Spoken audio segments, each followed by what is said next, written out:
Chapter 300, Called Daddy. 2. As Xiao Yu, Guan Shuqing and the group rejected them, Ling Yi and the young man beside her instantly showed their displeasure. Hi, beautiful ladies, can you do your idol a favor? Ling Yi frowned and asked this to Xiao Yu, Guan Shuqing and the group. Huh! Ling Yi's response made the girls feel speechless, and they found it hilarious. Xiao Yu and Guan Shuqing shook their heads and replied, We aren't overzealous fangirls. We are sorry, we're going back to our rooms. As they finished their words, they took their room cards from the front counter and prepared to head towards their rooms. Ling Yi was shocked and embarrassed by the actions of these two fans. Wait a minute! At this moment, the young man standing by the side got serious. He tilted his chin up slightly, looked at Xiao Yu and the girls and said, The rooms aren't yours yet. After commenting, he took out his phone and made a call. Let's go back and sleep.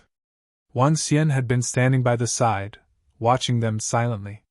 He found the whole incident hilarious, and shook his head as he spoke to the girls. Carrying their trophies of the day in his hand, Wang Xian and the group walked towards the elevator. I said, stand right there. Seeing that the group had totally ignored him, the young man's face turned gloomy. I'm calling the manager of this hotel. If you wish to be chased out of your room, feel free to go up right now. Wang Xian stopped in his tracks, turned to the young man and remarked, Are you a dumbass?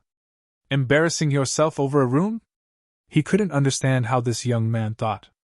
Perhaps he felt he was a notch above others and must stay in the best room. What did you say? The hand of the young man holding the phone stiffened, as he glared coldly at Wang Xian. I'm calling you a dumbass. Is there something wrong with your ears? Xiao Yu pouted, looked at this young man and was speechless about his conduct.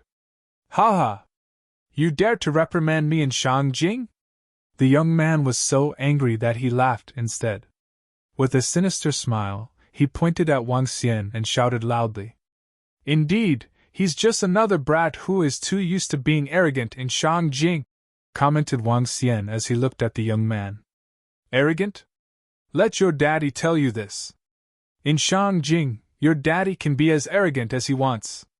The young man glowered at Wang Xian before looking across the crowd and saying, These few girls are rather pretty. I'll give you a way out now.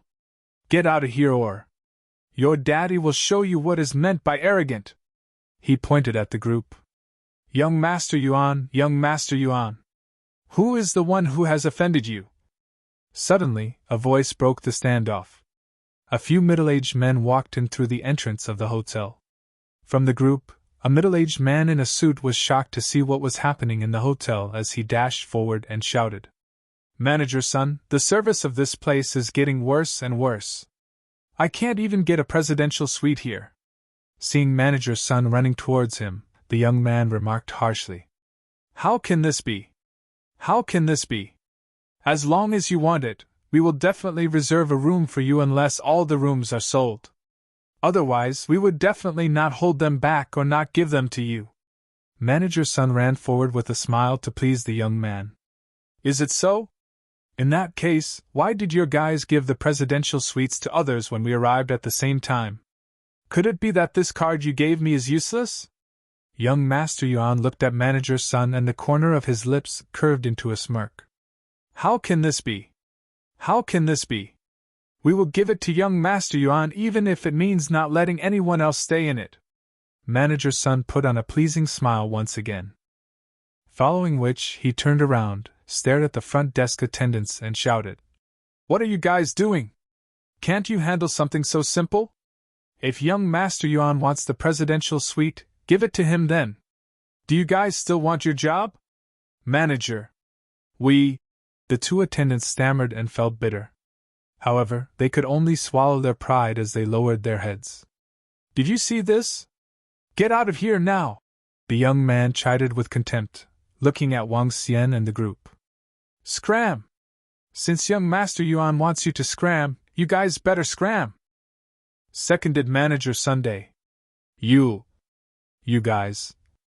Xiao Yu, Guan Shuqing and the girls stared furiously at the young man and manager's son beside him. They had not expected the manager of the hotel to give away the rooms they had booked to others. Wang Xian's eyebrows knitted together.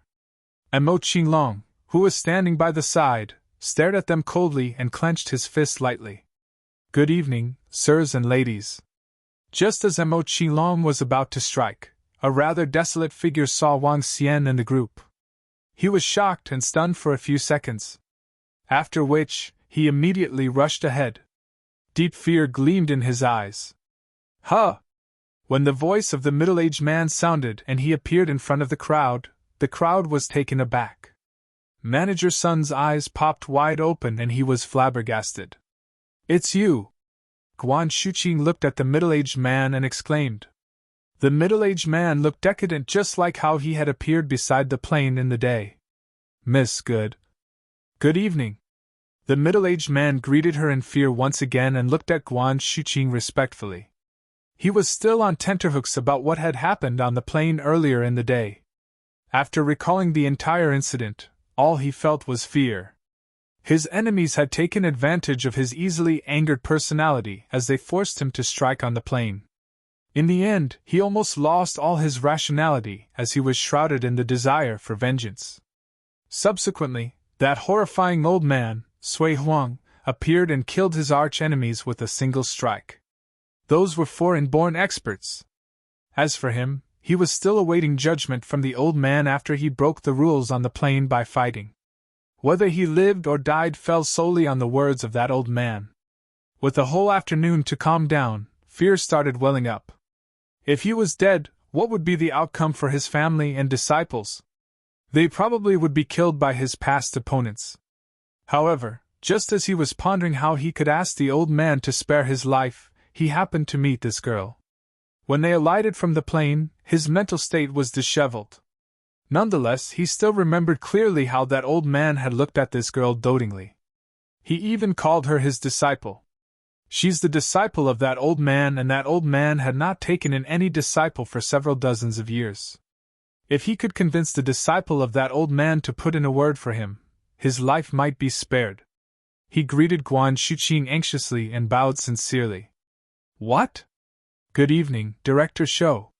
Manager Sun looked at this boss in shock. To his astonishment, the boss was bowing down to one of the girls that he had just tried to chase out of the hotel a while ago. Bam!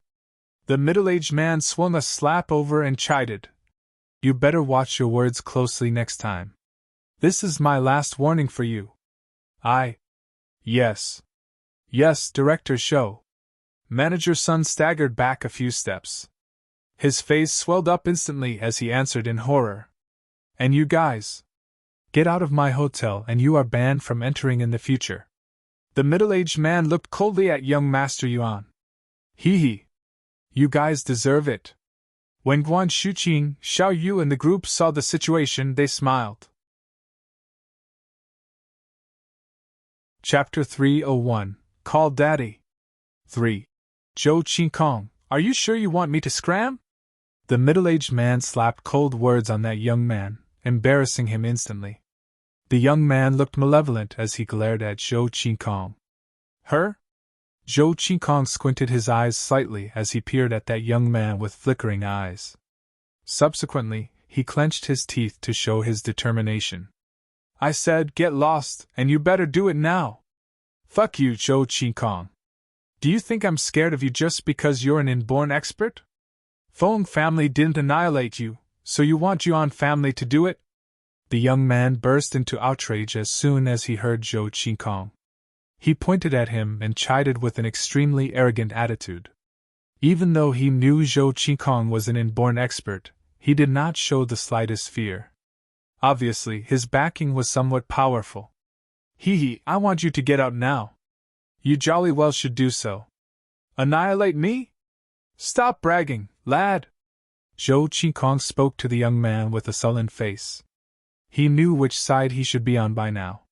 "Fine, you." The young man was morose and his face was flushed with redness.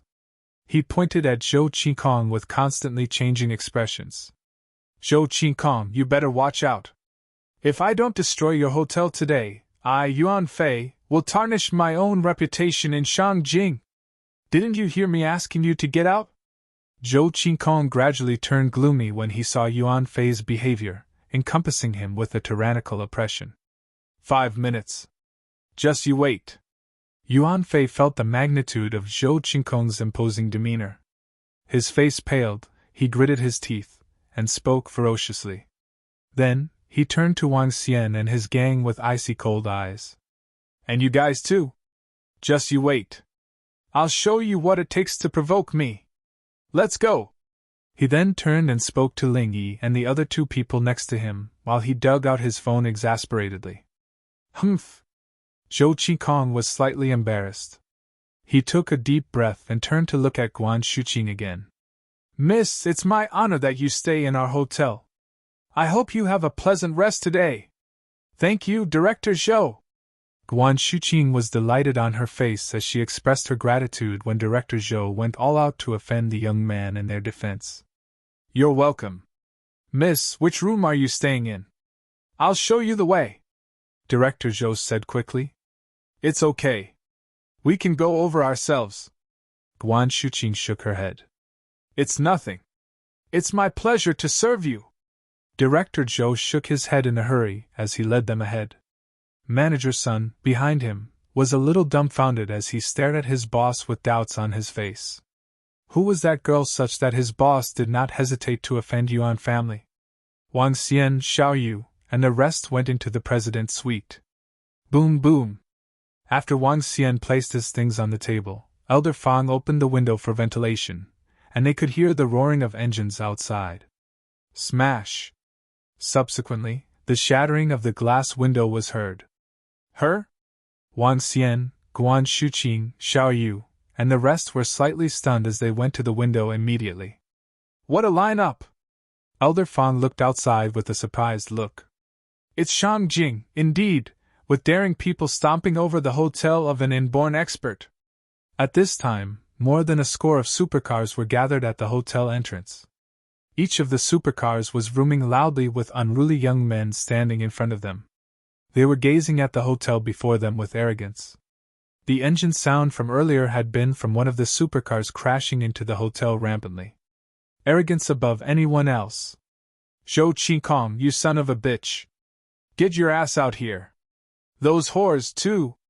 A familiar conceited voice was heard, stunning Wang Xian and the rest as they exchanged gazes. Let's go down together. Wang Xian told Xiao Yu and Guan Shuqing immediately with a stern face. How dare he scold us? The girls were infuriated with that young man's cockiness and swollen head. They put down their stuff and headed downstairs. Bam! However, when they reached the lobby, a figure was sent flying to their faces. He spat out a mouthful of blood with a face as white as a sheet. Director Zhou!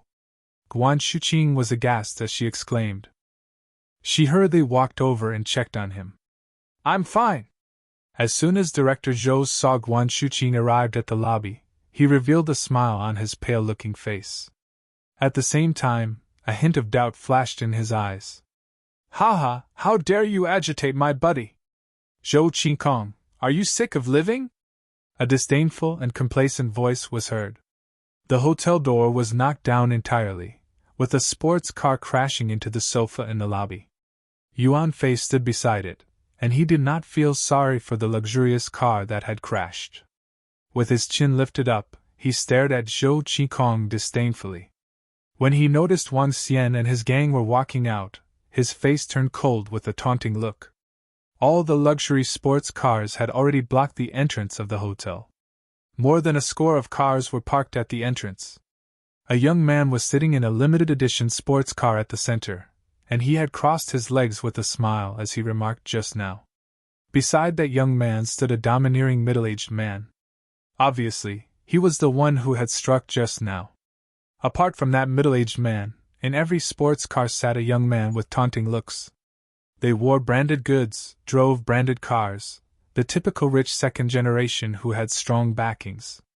Other than this group of affluent young men, several middle-aged men and elders were around with several inborn experts amongst them. Such a force was daunting. You guys came out. Haha, I'll make sure you kneel over here for the entire night. Yuan Fei took a look at Wang Xian and the gang with a stone-cold face. He was so conceited that, in his eyes, he had high regard for no one. He's quite something. No wonder he was such a rich idiot in Shangjing. They really must have some backings if nobody dares to go against them. Wang Xian observed Yuan Fei and turned his attention to the rest of the young men and two inborn experts at the door. Finally, he fixed his eyes on the young man at the center who had spoken just now. His last name is Sui? Is he from Sui Huang's family? Upon recalling what that young man had said, he whispered to Xiao Yu, Lan Qingwei, and Guan Shuqing next to him. All of them froze for a moment. If that's the case, it'd be interesting. Xiao Yu exhibited a teasing look as he looked at the young man in the sports car at the center position. With a smile, he said, "Hey, lad in the middle. Your nanny is here. If you're not paying your respects, then what are you waiting for?" Boom! Xiao Yu's words struck all the young men in the sports car dumbfoundedly almost immediately. How dare a lass speak to Sueo in such a manner? Tired of living? The young man in the middle was slightly stunned as he looked at Xiao Yu, Lan Qingwei, Guan Shuqing, and Elder Fang. With a smirk drawn at the corner of his lips, he sneered. "Tell me, what do you think of asking them to crawl over to lick my shoes and call me daddy?" Chapter 302 Crawl on your knees here and pay respect to Great Marshal Nanny. 1. Tell me, what do you think of asking them to crawl over to lick my shoes and call me daddy? Sui Ao looked around him as he commented casually with disdain. However, just as he completed his sentence, he broke into laughter and answered his own question. "I think that's a pretty good suggestion." After which he stood up. The surrounding group of young men naturally saw him as their leader and got out from their cars. "Brother Ao, those girls over there are pretty good looking. Licking shoes might be a little too much. Let me remove my shoes instead. Ha ha gu zai. Are you trying to stink them to death with your size 45 feet? I can't imagine the stench of his feet after he removes his shoes. You are too cruel." The few young men broke into laughter and joked as they walked towards the hotel. All of them were swollen with inordinate arrogance. They were all from elite-tier families in Shangjing. Each one of them possessed considerable strength. Moreover, they had now gathered together and had Sueo who came from the highest-tier existence in Shangjing. Therefore, the group was fearful of nothing. When the crowd walked into the hotel, a middle-aged man and an old man stood to the left and right of Sueo respectively. Both of them gave off horrifying vibes. Sueo, who was standing in the middle, looked at Wang Xian and the group with contempt. He walked towards a chair at the side and placed one of his legs on it. "I, Sueo, typically wouldn't argue with girls. However, you guys have offended my brother and therefore you guys have offended us." Sueo squinted his eyes and shouted, "Come here and kneel down! Come and kneel down immediately! Otherwise, we will toy with you till you die." Yuan Fei stared at Wang Xian and the group and chided before walking to the side of Sueo. "Hee hee! You guys are so incredible!" Wang Xian looked at the group of 20 to 30 young men coldly. "Who are those people? Why are they so noisy? Yeah! Why are they still kicking up a fuss in the middle of the night and disrupting our rest?" At this moment, some guests arrived at the lobby of the hotel. Clearly, the commotion caused when the car crashed directly into the hotel had alarmed many people. 7 to 8 middle-aged men were in their pajamas. They had tattoos on their hands, with fat drooping down their face.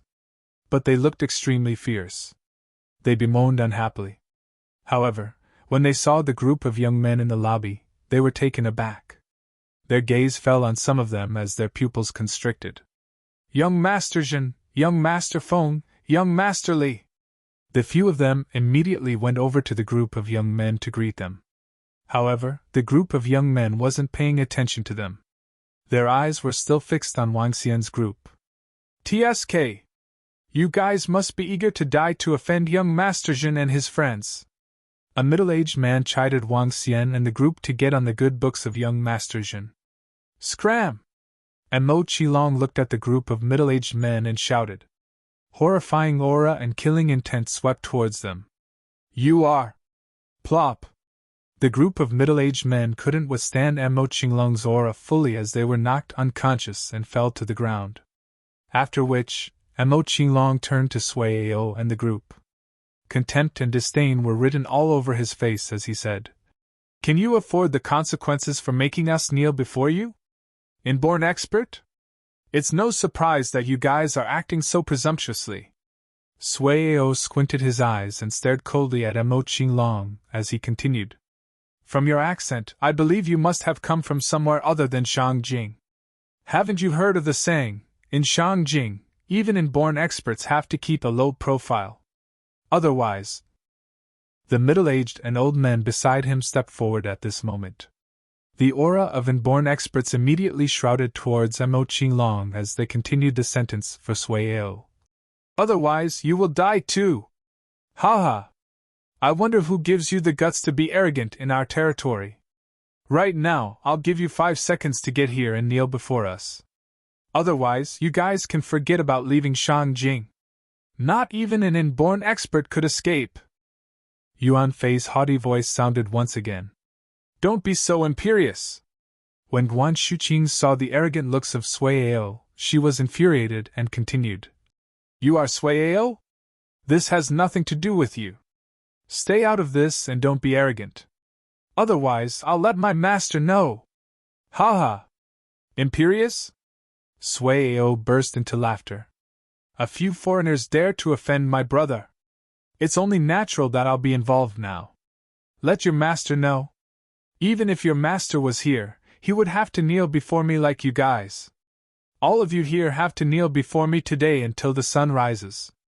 Otherwise, I'll strip you guys and throw you on the street. You girls are pretty good looking. I believe there would be lots of people interested. Hee. Brother Ao, these girls are really beautiful. Ha. They are pretty good. However, I still prefer to see the horrified looks of beautiful girls. What a pervert you are!"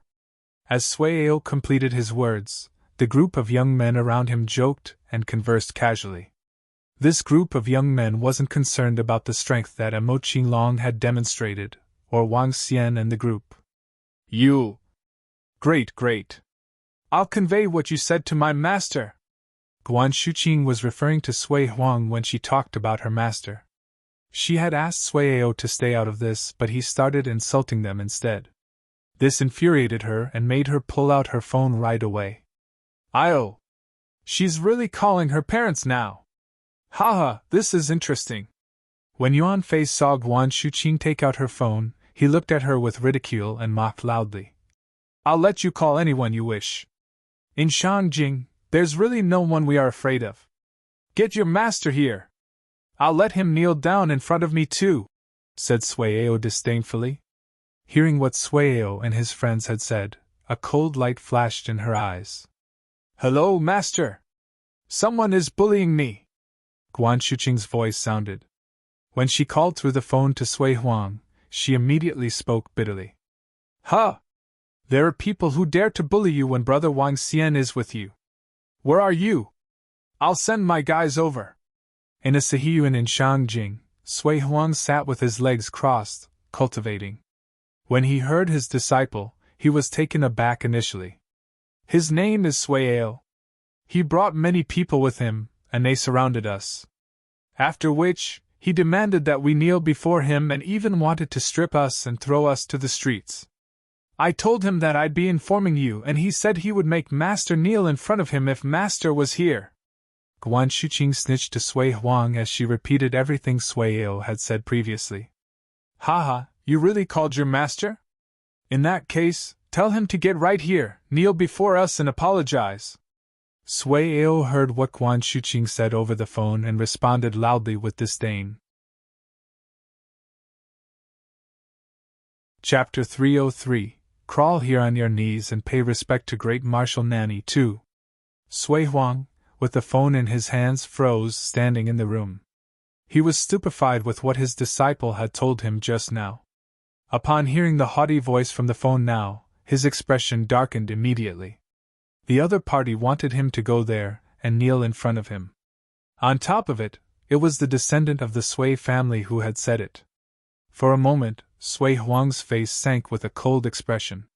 Not only had his descendant bullied his new disciple, but he even wanted him to go over with his knees on the ground.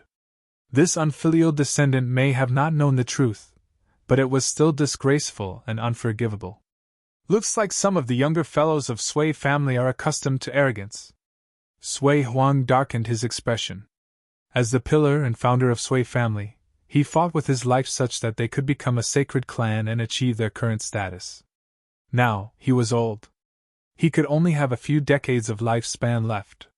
For the future of Sui family, he had spent 20 years roaming around the country just to find a successor. He wanted to find a disciple who could take over for him and inherit his prowess. Nothing is impossible for those who try. He finally found a fantastic disciple, and he was sure that this disciple would be extraordinary. Her strength could reach his realm easily. When he turned old, his disciple could still maintain the prosperity of Sui family for another century. Yet a lad from Sui family had dared to provoke his own elders, and even acted arrogantly in front of him. Sui Huang had a nasty and cold look. "Disciple, where are you now? Someone will be there in 5 minutes. I have not been meddling with family affairs for 20 years. It looks like some people have forgotten about how their ancestors worked hard for the family." Sui Huang hung up his phone and made several calls. "Get your ass to Fenghua Love Hotel now. My disciple is surrounded by a lad from Sui family. He was so arrogant that he asked me to kneel and apologize to him. You better get over and settle it for me now." A phone call was made to the current Sui family leader. The leader of Sui family, age 75, was the grandson of Sui Huang. When he heard his grandfather's exclamations, he was so frightened that he almost peed in his pants. That's right. Almost peed in his pants. His grandfather was a godlike existence to him. In his impression, his grandfather may have been a mild person, but anyone who provoked him would be as good as digging his own grave. "Yes, grandfather. I'll bring my men over and check out who that is. I'll ensure Marshal Ant's safety." A film of cold sweat covered that old man's forehead instantly. As one of the 3 sacred clans' leaders in Shangjing, when had he ever been so panicky before? Ensure her safety? Get it done in 5 minutes. Sui Huang hung up the phone immediately as soon as he finished. "Yes, yes." Despite hearing the dial tone, the old man continued to answer and nod in fear. Subsequently, he called his siblings one by one with a darkened expression. "Grandfather is angry. Check who the troublemaker is now." A phone call got all the 3rd generation of Sui family to put on their clothes and set off in a panic. They were the current headmen, running the family. If their grandfather was angry, this was serious. All the cars, one by one, drove out from Sihyuan at late hours. Sui family had a score of 3rd-generation members, and the number increased when it came to the 4th and 5th generations. Currently, the Sui family had over thousands of members, blooming with offspring. "Haha, you finished making your call? Interesting. Let's see who your master is. It'd be good if she was a pretty woman. No fun having an old man." Sui Ao chuckled loudly. "Brother Ao, you have unique taste." "Haha, what do you know? Brother Ao is growing rapidly. From Lolita, young girls, young ladies to pretty women, we should learn from him," the bunch of young men remarked with a smile. "Humph, I hope you can laugh 5 minutes from now." Upon seeing their cocky faces, Guan Shuqing spoke with disgust. "All of you will be kneeling before me in 5 minutes." Yuan Fei stared at them with disdain. "Humph." Xiao Yu, Lan Qingwei, and the rest stared at them coldly.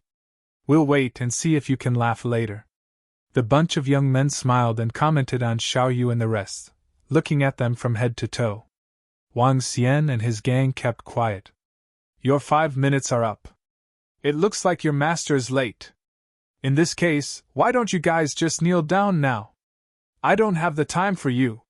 Sui Ao looked at his watch after 5 minutes and commanded them with contempt. "Her?" At this time, luxurious cars were parked at the hotel entrance with old men walking out from them. "Brother! Brother! Clan leader! All the elderly people looked over and greeted the old man who was dressed as a clan leader with 2 golden words. Xing Sui on his clothes. Let's go! The old man swept a glance at the rest before he frowned at the sports cars in front of the hotel. A cold smile surfaced on his face. As soon as he was at the door, he heard the arrogant voice. The clan leader immediately pulled a long face and walked in. Those elders behind him were also looking stern.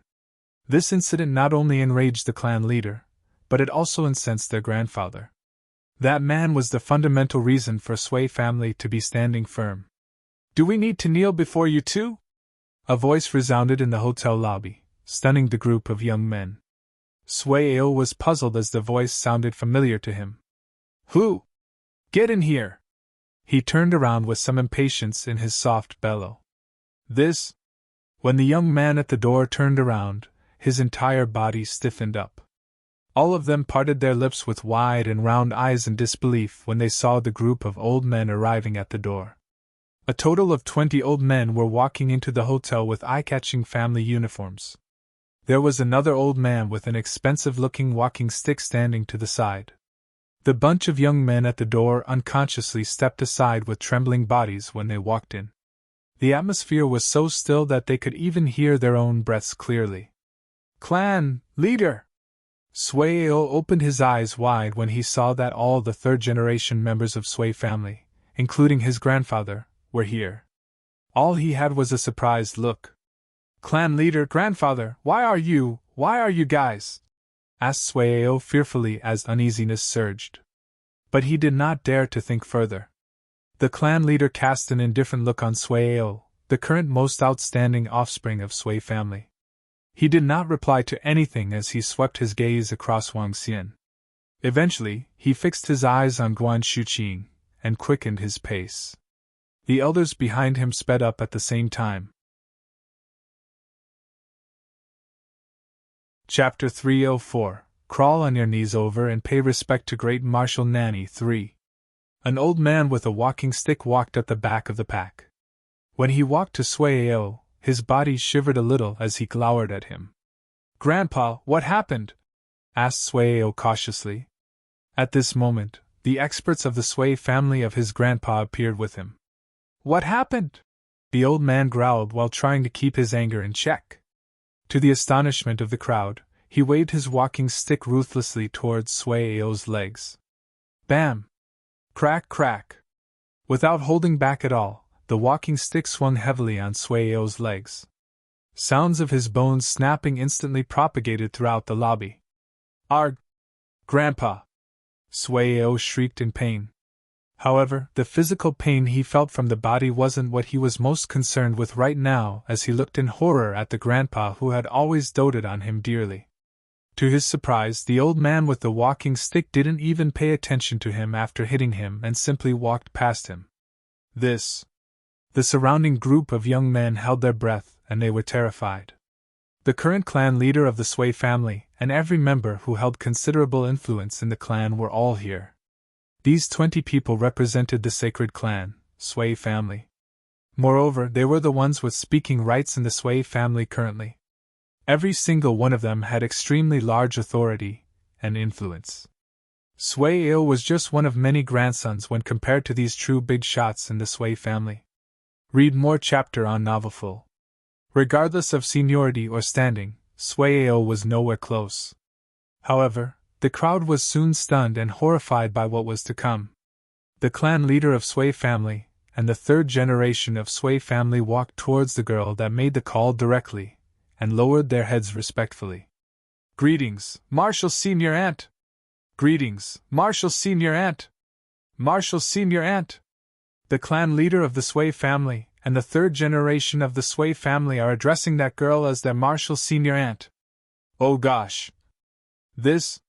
The clan leader and a member of the upper management of Sui family are calling that girl their Marshal's senior aunt. What's her real identity? The surrounding group of young men looked on in horror and disbelief. When Sui Ao saw his grandpa and the clan leader lowering their heads in front of the girl, his body couldn't help but shiver in fear. Marshal Senior Aunt! Marshal Senior Aunt! Marshal Senior Aunt. He was in a daze as he mumbled. Slowly, fear and horror gripped him. If that girl was the Marshal Senior Aunt of his grandpa, wouldn't that make her the disciple that his great-great-grandfather was taking in? Oh gosh! His great-great-grandfather was an immortal-like existence in Sui family, and the true soul pillar of the Sui family. That phone call from before. At the thought of this, his body started shivering violently. He didn't dare to think about the consequences. It's over! It's over! At this point, Guan Shuqing was once again embarrassed by the group of old people addressing her as their Marshal Senior Aunt. The age differences between them were too huge. Guys! Get up now! You don't have to be so courteous. It's our fault that Marshal Senior Aunt had to suffer such grievances in Shangjing. The clan leader of the Sui family continued deferentially. The disciple of their grandfather was deserving of them acting deferentially towards her. The old man with the walking stick turned around, glared coldly at Sui Ao and demanded, "Crawl here on your knees and pay respect to great Marshal Nanny." "Yes, yes!" When Sui Ao heard his grandpa's voice, he immediately crawled over. His forehead was covered in cold sweat. "Great Marshal Nanny, this is all my fault.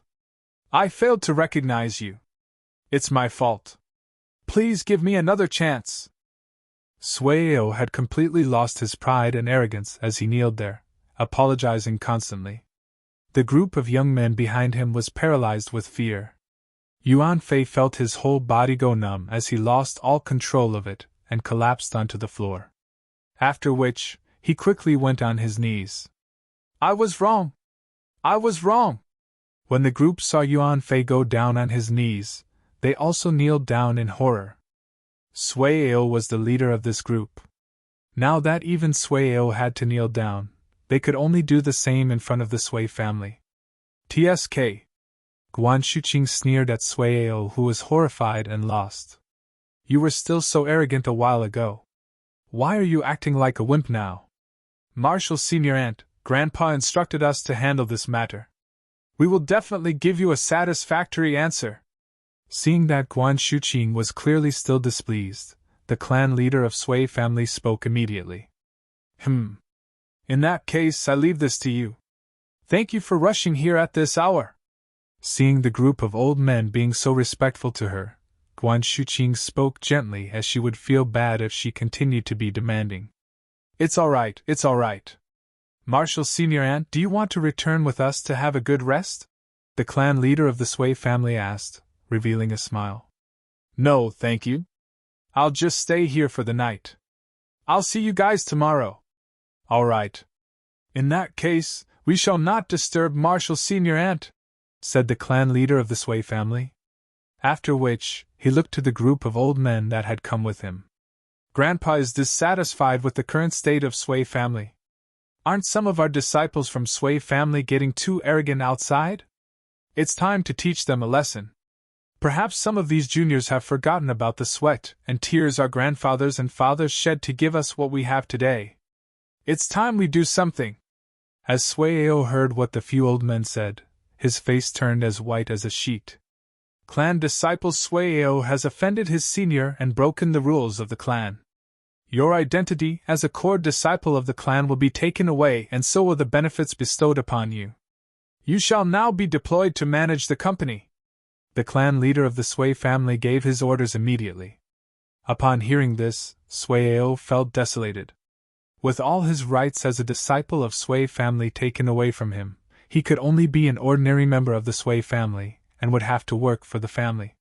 His future might end up even worse than ordinary Sui family's disciples. All the young men around him were shocked and horrified. Sui Ao was the most gifted in the current generation of the Sui family. He was also ranked 10th on the Outstanding Young Heroes chart.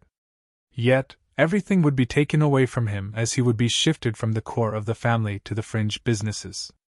It would likely be difficult for him to make a comeback even if he made it to the inborn realm. Or rather, without the resources provided to him by the Sui family, how could he possibly reach the inborn realm? His magnificent life could now be declared as completely finished. Guan Shuqing looked plainly at Sui Ao. After bidding goodbye to the group of old men from the Sui family, she followed Wang Xian and the group back to their rooms. The clan leader of Sui family looked at the middle-aged men standing beside their marshal's senior aunt. "We have investigated the matter in the day. If you do it again, our Sui family will come and annihilate you." "Yes, yes. Thank you. Thank you, clan leader Sui." When Shou Qingkong heard clan leader Sui, he was thrilled. His meager life had finally been kept. His gaze fell on the desolated Sui Ao as he couldn't help but sigh. "You must be too eager to die. As a junior in the Sui family, you stood up for others and humiliated the disciple of your great-great-grandfather. If this isn't courting your own death, what else is?" Chapter 305 Arts of Refining Elixir Pills. A storm was over just like that. However, it did not affect the ebullient mood of the girls at night. The next day, the four ladies knocked on Wang Xian's door at 4 a.m. or 5 a.m. as they dragged him to see the flag-raising ceremony, all in high spirits. Wang Xian was speechless. Sometimes, women's energy was beyond imagination. After watching the flag-raising ceremony, they went to the famous bun shop in Shangjing to have some buns. Subsequently, they went shopping again. Wang Xian could only help to carry their shopping bags behind them as he watched the four pretty ladies walking into stores, one after another. It was only after just past 3 p.m. in the afternoon that they stopped after receiving Sui Huang's call. "This is insane!" Wang Xian let out a brief sigh. The group took a car and came to an ancient district in Shangjing. This place was known to be old and ancient because it was filled with sihiyuan. In Shangjing, an ancient sihiyuan could easily cost a few $100 million. It was not easy to get a place here even if one was wealthy. However, there was a mountain known as Xingsui Mountain just right behind the sihiyuan. Many people did not know why it was named Xingsui Mountain. Only those who knew called it Sui Family, Sacred Mountain. There were 3 sacred mountains in Shangjing, which represented 3 powerful sacred clans in Shangjing. When Wang Xian and the rest drove a car to somewhere near, someone from the Sui family sacred clan would guide them around. Read more chapter on novel full. "Great Nanny, please follow me," said a middle-aged man to Guan Shuqing respectfully as he led the way ahead into Xingsui Mountain. "Okay." Guan Shuqing nodded as she looked around with curiosity. They were surrounded by sihiyuan. Most of them were connected, and the doors were not closed within. Groups of well-dressed Sui family members were either dressing up or exchanging conversations. Most of them were talking about Sui family's Laozu accepting a disciple. 2. They were in awe of it when they were talking about it. From there, one could tell Sui Huang's status in Sui family. "Does the entire region belong to Sui family?" Xiaoyu was surprised as she looked around. There were hundreds of sihiyuan around them, spanning an area of several kilometers. This seemed like a small village. "Yes, this is Sui family's territory. Our sacred mountain is just ahead." The middle-aged man smiled and nodded. He was a little proud, as this was the strength of Sui family. "Impressive!" Xiaoyu, Lan Qingwei, and the rest were slightly stupefied. Just these sihiyuan of Sui family were worth close to $100 billion. Besides, not everyone could get sihiyuan even if they had the money. The gang followed the middle-aged man into the mountain. The entire Xingsui Mountain was landscaped. The peak stood at about 40 to 50 meters tall, which was not very high. A cave was found at the center of the mountain. A domineering flame seemed to be coming out from that cave. There were quite a number of houses on the mountain that resembled ancient buildings. "Laozu is staying in this room. You may go in." The middle-aged man pointed to a house. "Sure." Guan Shuqing nodded, and the group walked into the room. "Master! Come in!" Sui Huang's voice was heard. After Wang Xian entered the room, they saw him sitting in a chair, reading a book in his hand. "My disciple!" Sui Huang put down his book and smiled. He was wearing the uniform of Sui family, with no hair out of place. Every move that he made exuded the superior vibe of an expert. He looked very different from how he had looked back in Rivertown. "Master!" Upon seeing Sui Huang, Guan Shuqing walked to him and beamed. Master, you became more good-looking. Haha, well, I was even more handsome when I was young. Many girls in Shangjing carried a torch for me. Sui Huang chuckled as he stroked Guan Shuqing's head. Shao Qing is also a pretty girl. You need to change into Sui family's uniform later in the disciple acceptance ceremony tonight. I already got them ready for you. Since there's nothing much going on now, go and change your clothes now. Yes, master. Take Shao Qing in to change her clothes. Sui Huang instructed a servant in the house. Yes, old master. The old servant nodded and looked at Guan Shuqing. Miss, please follow me. Okay. Guan Shuqing nodded. Let's follow them and check it out. The three ladies went to join in the fun, leaving the rest behind.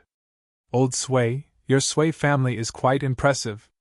Wang Xian sat down at the side bluntly and began to sip his tea. Haha, of course. After all, this is the sacred clan, which I founded. Sui Huang was very proud as he praised himself shamelessly. Wang Xian quirked his lips and did not answer him. Ever since they had towed the plane together yesterday, both of them were less awkward, and their relationship was closer than before. Besides, Sui Huang may have been old, but he acted like a child. Hence, he was someone easy to get along with. Wang Xian had a rather good impression of Sui Huang. I can tell that you have quite a number of good things in this sacred mountain. Old Sui, I want to check it out. Haha, sure. I'll take you around. I've been managing this place for 100 years. Sui Huang stood up with pride. He signaled for Wang Xian to go out with him. This is the Sui family's sacred mountain, and it's not just a name. Sui Huang gazed at the surroundings and smiled when they were outside. What treasures do you have inside that cave? Asked Wang Xian with a smile. Let's go. You'll find out when you get there. Sui Huang chuckled and brought Wang Xian into a cave in the sacred mountain. They were swamped by the heat as soon as they went in. The temperature inside was at least 100 degrees. Any ordinary people would be incinerated the moment they entered. The entire cave was glowing in red. Wang Xian looked up and spotted two giant flame spiritual beads embedded in the top. Below it was fuming magma and a few tables for the use of cultivation. There was a red door deep inside, but he did not know what was behind the door. This is our cultivation area. What do you think? 2 spiritual flame balls, and one of them is body refining spiritual flame ball. Not bad, is it? Sui Huang said with slight contempt as he had spent quite a lot of effort to obtain these 2 spiritual flame balls. Not bad.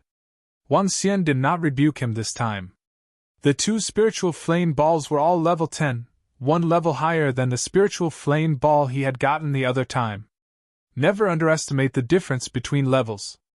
It marks a significant difference between inborn or non-inborn. Let's go. I'll show you my alchemy room. Sui Huang was beaming as he walked inside and opened a door. More than 330 square meters of space popped out in front of them. In the middle of the room was an alchemy furnace. Chapter 306, Cai Lu Fa. Triangular Alchemy Furnace. Below the alchemy furnace was tumbling lava. The entire alchemy furnace was green and looked like it was from a long time ago. Despite being within a cave of a scorching hot volcano, Wang Xian didn't feel the heat at all. This is my triangular green alchemy furnace. I found it from an ancient ruin. As for the arts of refining elixir pills, I got it from the same place. This is also the root of my ascension. Sui Huang smiled and looked at Wang Xian. I don't know how a demon like you can reach this horrifying realm at such a young age. You probably have your own chance encounter. Hee hee. Wang Xian smiled and nodded his head. Subsequently, he turned and looked at the alchemy furnace inquisitively. I had not expected the alchemy recorded in history to really exist. I wonder if I could concoct elixir pills that grant a person eternal life. Elixir pills that grant eternal life? Ha! That might be possible. Records of emperors in history searching for all kinds of elixir pills to extend their lives weren't just myths. They truly existed, Sui Huang said in a definitive tone. When it came to refining elixir pills, he maintained a confident and reverent attitude. Is it really that incredible? Could it be that there were real immortals on Earth in the past? Wang Xian was surprised and asked as his eyes beamed. Perhaps. However, there might not have been.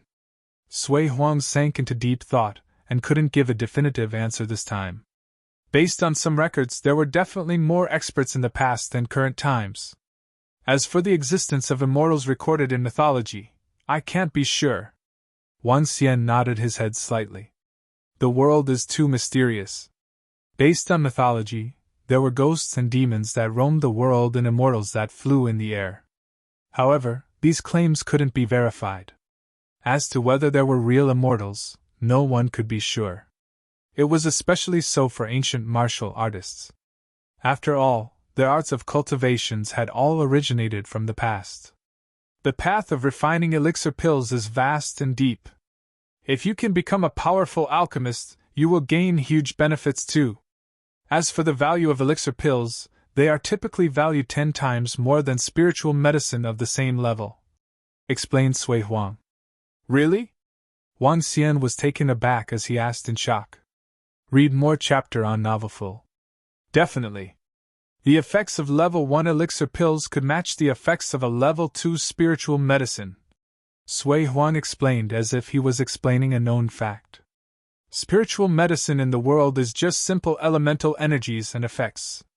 If you could mix them with other spiritual medicine to form elixir pills, the effects of the elixir pills would be several times better. Naturally, refining elixir pills is an extremely difficult thing. It requires great talents and control over fire. At my current realm, I am only able to refine up to level 5 elixir pills. A level 5 elixir pills made by me can allow a half-step to Inborn Realm expert reach the Inborn Realm directly without obstructions. Level 6 elixir pills can allow an Inborn expert to reach the half-step to Dan Realm. Level 7 elixir pills can allow a half-step to Dan Realm expert to reach the Dan Realm. Wow, that's incredible! Wang Xian was shocked. The path of cultivation requires Cai Lu Fa D. Based on this sequence, Cai is the first requirement. It represents resources. What's the most important resource for cultivation? That is spiritual medicine. Lu represents cultivators who cultivate together. It is about interaction, cross-verification, and helping each other understand. Lu could also refer to one's master and receiving guidance from one's master. Naturally, it could also refer to couples. Fa refers to the cultivation method. In other words, it's the secret art of cultivation. As for D, it's about the location of cultivation. Cai Lu Fa D together are a train of thoughts that any cultivators, past or present, can agree to. Resource is the first requirement, and therefore you should be able to see the importance of spiritual medicine and spiritual grass. Sui Huang explained to Wang Xian. Wang Xian pondered. As a divine dragon and having the divine dragon system, the system could substitute for Lu. For Fa. He had the divine dragon transformation. For D. He had his dragon palace. He was only lacking in Cai. If the system was similar to the divine dragon cultivation system, would Cai appear in the system in the future? Only by having all 4 requirements could he become a powerful divine dragon. As for the notification from the system, he had only learned about the dragon palace after subduing 3 marine animals. Could it be that I need to reach a certain condition to have the Cai? If that's the case, what should I do? Can it be that I need? Wang Xian's eyes beamed as he looked to the triangular green alchemy furnace. Since he had obtained the system, there were few notifications.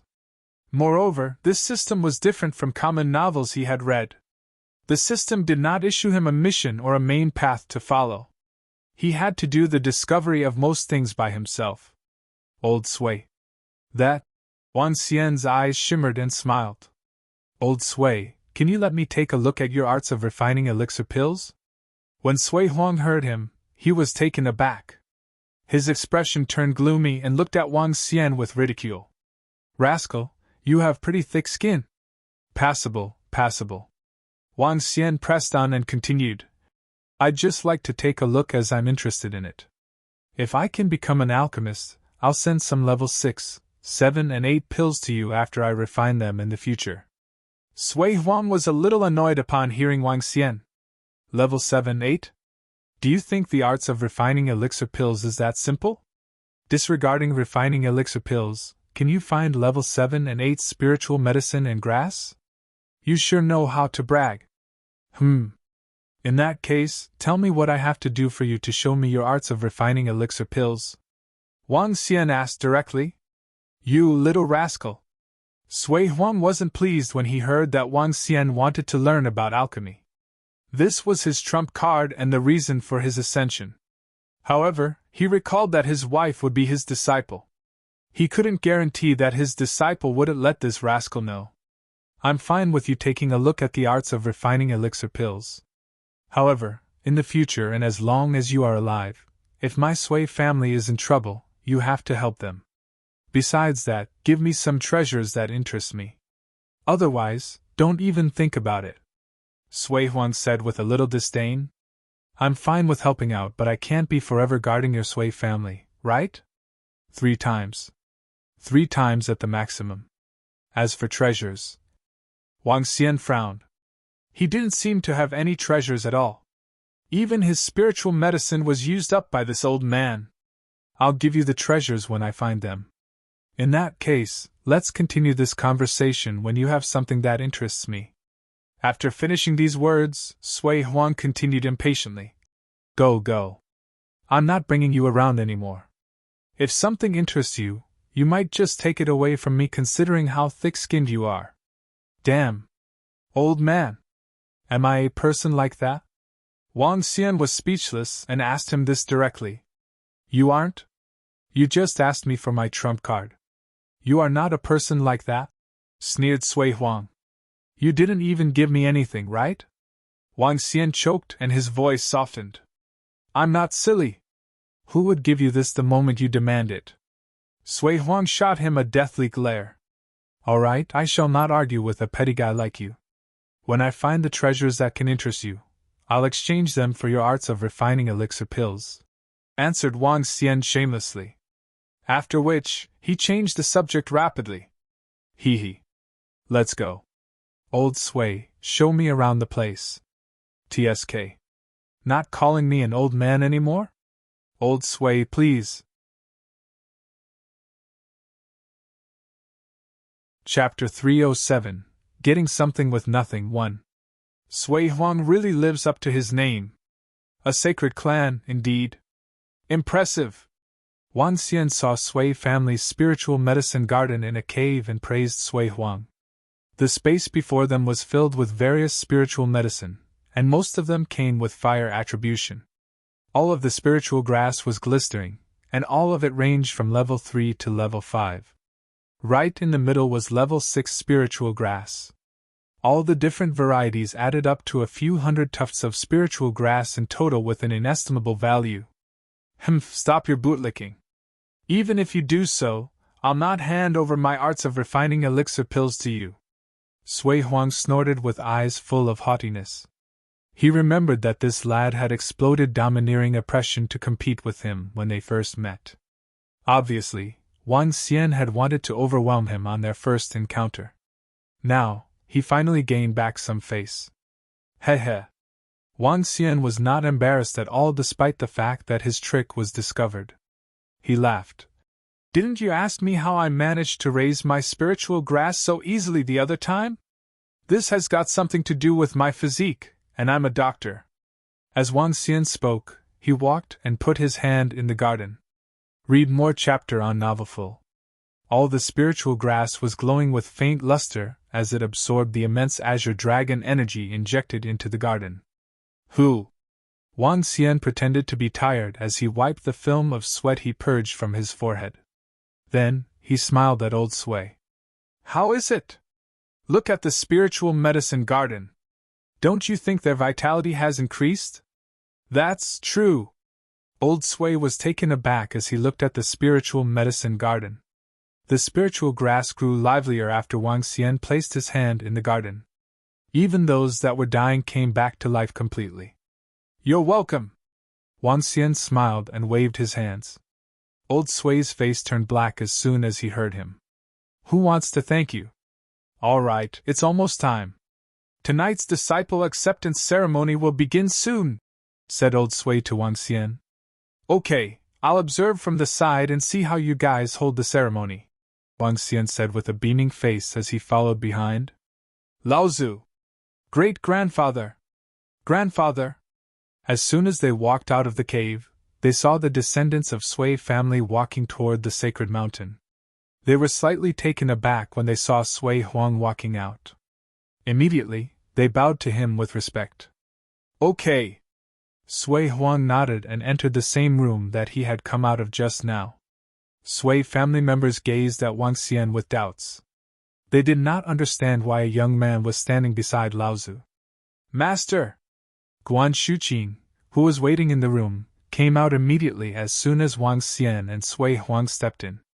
Beautiful. Beautiful. Sui Huang looked at Guan Shuqing with a satisfied expression on his face and chuckled. Guan Shuqing was wearing some vintage wear that resembled those uniforms from before the 1950s. Her clothes were all black with a flower embroidered at the chest. On it was written, 2. This represented the second generation of Sui family, and also the disciple of Sui Huang. Sui family's uniforms looked the same except for the numbers at the chest to distinguish the generations. Yes, you're quite pretty. Wang Xian smiled at the side, as the design of Sui family's uniform was beautiful. Let's go. It's almost time, Sui Huang said to them as he looked at the wall clock that was almost striking 5 p.m. Guan Shuqing nodded. The group of people followed Sui Huang to the mountain summit. There was a small square, half the size of a stadium, on the summit. It did not seem crowded even with more than 1,000 people standing there. On the summit were some tables with food. The dishes were simple, just like the home-cooked food of any ordinary families. Back in the center were 9 cauldrons.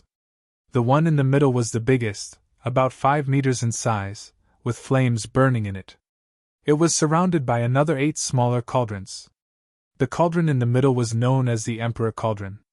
Starting from the north in a clockwise direction, the 8 cauldrons were known as Bao, Du, Tsang, Gang, Tong, Fu, Jing, and Kui cauldrons.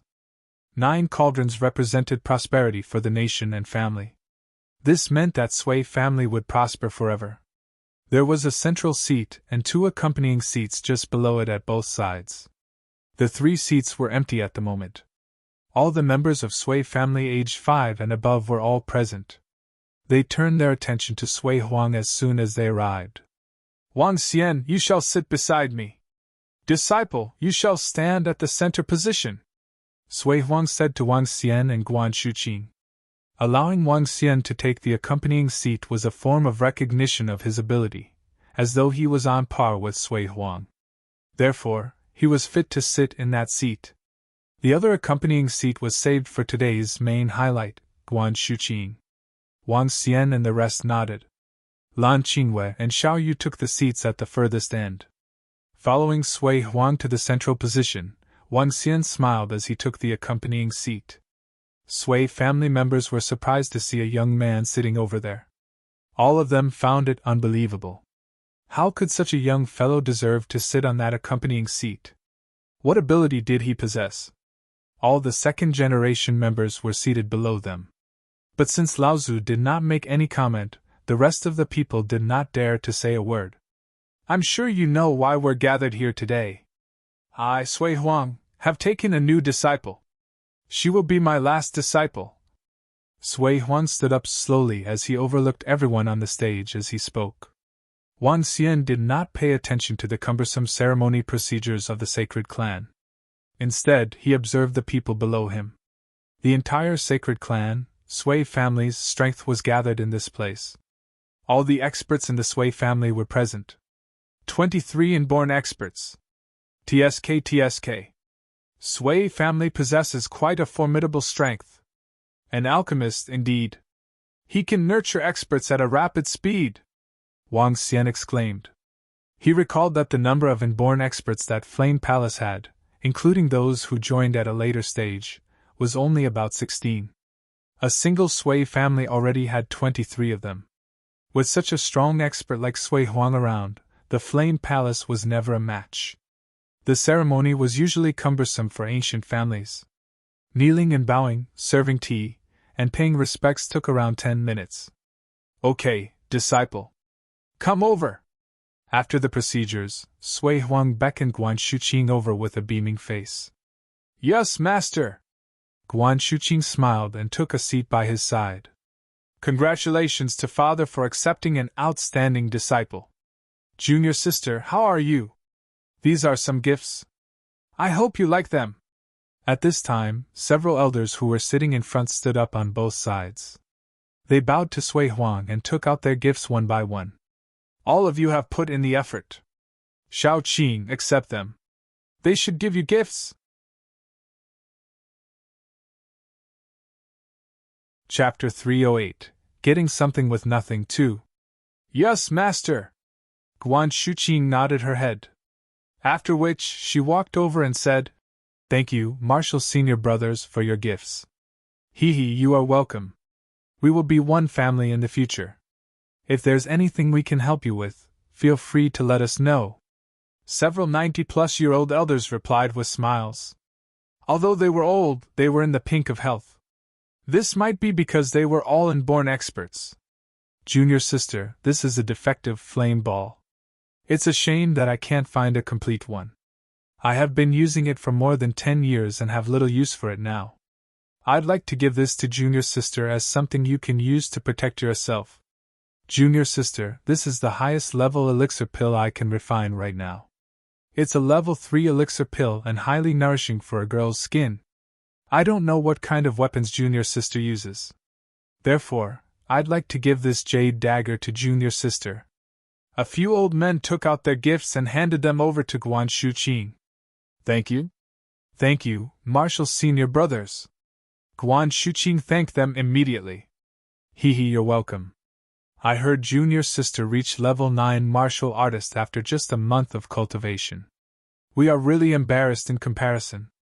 You might just be able to reach the level of our father in the future. The 5 sons of Sui Huang exchanged pleasantries with Guan Shuqing. Clearly, they knew what the junior sister in front of them would become in the future. Thank you for all your gifts. I really like them. Guan Shuqing felt spoilt by the gifts she received. The gifts from them were truly valuable, and she really fancied the gifts. Wang Xian stayed by the side and smiled. The people of the Sui family were generous and the gifts were all highly valuable. Read more chapter on novel full. It's been close to 10 years since I have gathered everyone here. The oldest of the 5th generation children are already 29 years old. Let me see the strength of these kids. Sui Huang looked plainly at the last row of disciples and shouted. Yes, Grandpa. 5th generation of the Sui family, step forward now. Show your strength to your Laozu. The current clan leader of the Sui family stood up and shouted at the crowd of 5th generation disciples. A group of young people and teenagers stood up immediately. Surprisingly, there were close to 100 of them. Lift the cauldron, shouted the clan leader. The group of young people and teenagers nodded their heads and stepped forward to the large cauldron in the middle of the room. Ha! A young man shouted as he grabbed a large cauldron. Expending all his strength, he lifted the large cauldron up. His face was flushed as a result. Ha! Ha! Ha! One after another, the young people and teenagers grabbed cauldrons of various sizes and lifted them up. Wang Xian noted that the weight of each cauldron was different. One could tell the strength of them by looking at the cauldron they lifted. Level 5, Level 6, Level 7, Level 8, Level 9. Wang Xian looked across inquisitively. Other than a young man who had managed to lift the Level 9 cauldron, the rest were all weaker than this level. It's pretty impressive for a 25, 26-year-old young man to lift a Level 9 cauldron. However, for a Saint class force, that's not really acceptable, Wang Xian thought to himself. At this moment, Sui Huang, who was sitting in the middle, was clearly not very pleased. As the surrounding people noticed the displeasure on Sui Huang's face, they also started feeling a little fearful. The most outstanding disciple in this generation was Sui Ao, and we spent lots of resources on him. He has even reached the half-step to Inborn Realm. It's a shame that he courted his own demise. Seeing the displeasure on Sui Huang, the other members of the Sui family whispered softly among themselves. To be only at this level when they are in such a good environment, and enjoying such great resources, it seems like this generation couldn't match the previous ones at all. Sui Huang gave his comments emotionlessly. Saying that this generation couldn't match previous generations was harsh but factual. Grandpa, this is my failure. It's all my fault. The current clan leader of Sui family immediately went on his knees and asked Sui Huang for forgiveness. Cold sweat covered his face. Please calm down, father! The group of old men immediately stood up and said, You guys must be getting more and more complacent and must have lost the drive from before. The most outstanding disciple actually gathered a group and behaved like a group of thugs against my disciple in the middle of the night. Who's the one that gives them the right to be so imperious? Sui Huang said plainly. All the other members of the Sui family felt their hearts skip a beat. The current generation of the Sui family was disappointing him. If their Laozu was angry, the whole Sui family would be shivering in fear. No one in the field even dared to breathe loudly, for fear of drawing the rage of their Laozu. Sui Huang's current aura. Hee. Wang Xian showed a mouth of teeth as he smiled. He looked at the group of 100 people standing in the middle of the field. Suddenly, a thought struck him and he revealed a smile. Sui Huang, your Sui family has gotten worse by the generation. When I visited the newly crowned sacred sect, Flame Palace, a while back, they had 2 outstanding disciples who are on the outstanding young heroes chart. It appears that your family doesn't even have one, Wang Xian said with a mocking tone, and his voice resounded in the field. Everyone could hear him clearly. The surrounding crowd was taken aback and looked at Wang Xian in shock. They were furious but embarrassed. A young man said right in the face of their Laozu that the descendants of the Sui family were all trash. This was equivalent to openly mocking and criticizing them. It was especially so on this occasion. When Sui Huang heard Wang Xian, his face turned gloomy instantly. He also knew that his descendants weren't great at all. However, he didn't need an external person to point it out so blankly. Please choose your words carefully, young man. Our sacred clan isn't something that anyone can look down on. Comparing us with Flame Palace, who has been annihilated, you have gone overboard. Rascal! Apologize immediately. 2 old men from the 3rd generation of the Sui family looked solemnly at Wang Xian and demanded. Saying this in the face of the entire Sui family infuriated the members of Sui family, even though Wang Xian was sitting next to Sui Huang. Hee. The mentality of you guys isn't right. You should be ashamed instead of angry over what I've said. Perhaps you guys have lost yourself under the halo of the sacred clan. Wang Xian sat on the elevated platform and spoke to them in a tone as though he was educating them. Looking at how Wang Xian was behaving, all the other members of the Sui family felt embarrassed. Sui Huang, who was beside Wang Xian, also pulled a long face. What rights do you have to criticize us? What kind of strength do you have? A young man from the Sui family stood up and shouted angrily. That's right. What rights do you have? Another young man stood up and questioned Wang Xian bitterly. If it wasn't for Wang Xian being close to their Laozu, the inborn experts of the Sui family might have struck and annihilated him. Just 4 people? That's too few. Come! It's not that I'm looking down on you guys. All the 4th and 5th generation disciples step forward. I'll show you what qualifications I have to say that. Wang Xian's lips curved into a smile. Shaking one of his legs while sipping on tea, he looked down on all of them as he spoke. His behavior was like suggesting everyone here was just trash in his eyes.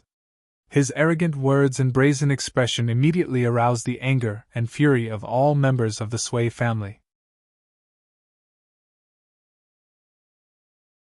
Chapter 309 Succeed. Boom! You're tired of living. How dare you insult Sui family?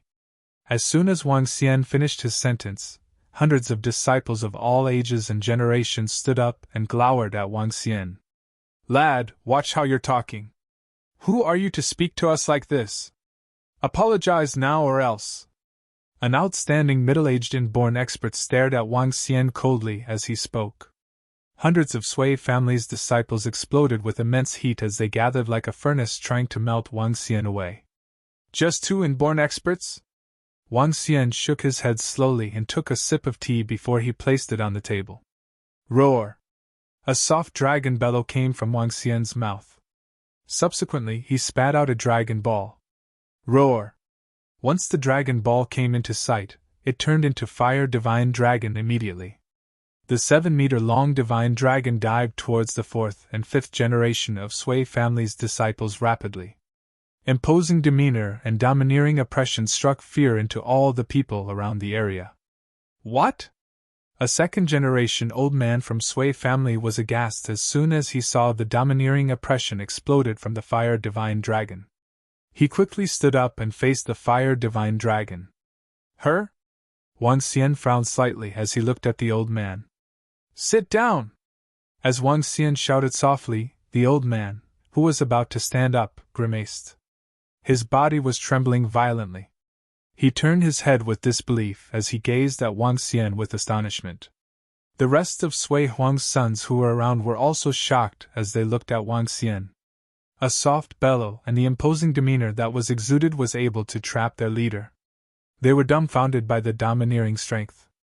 They swallowed saliva in disbelief. Could it be? They looked at Wang Xian in horror, and then back at their father again.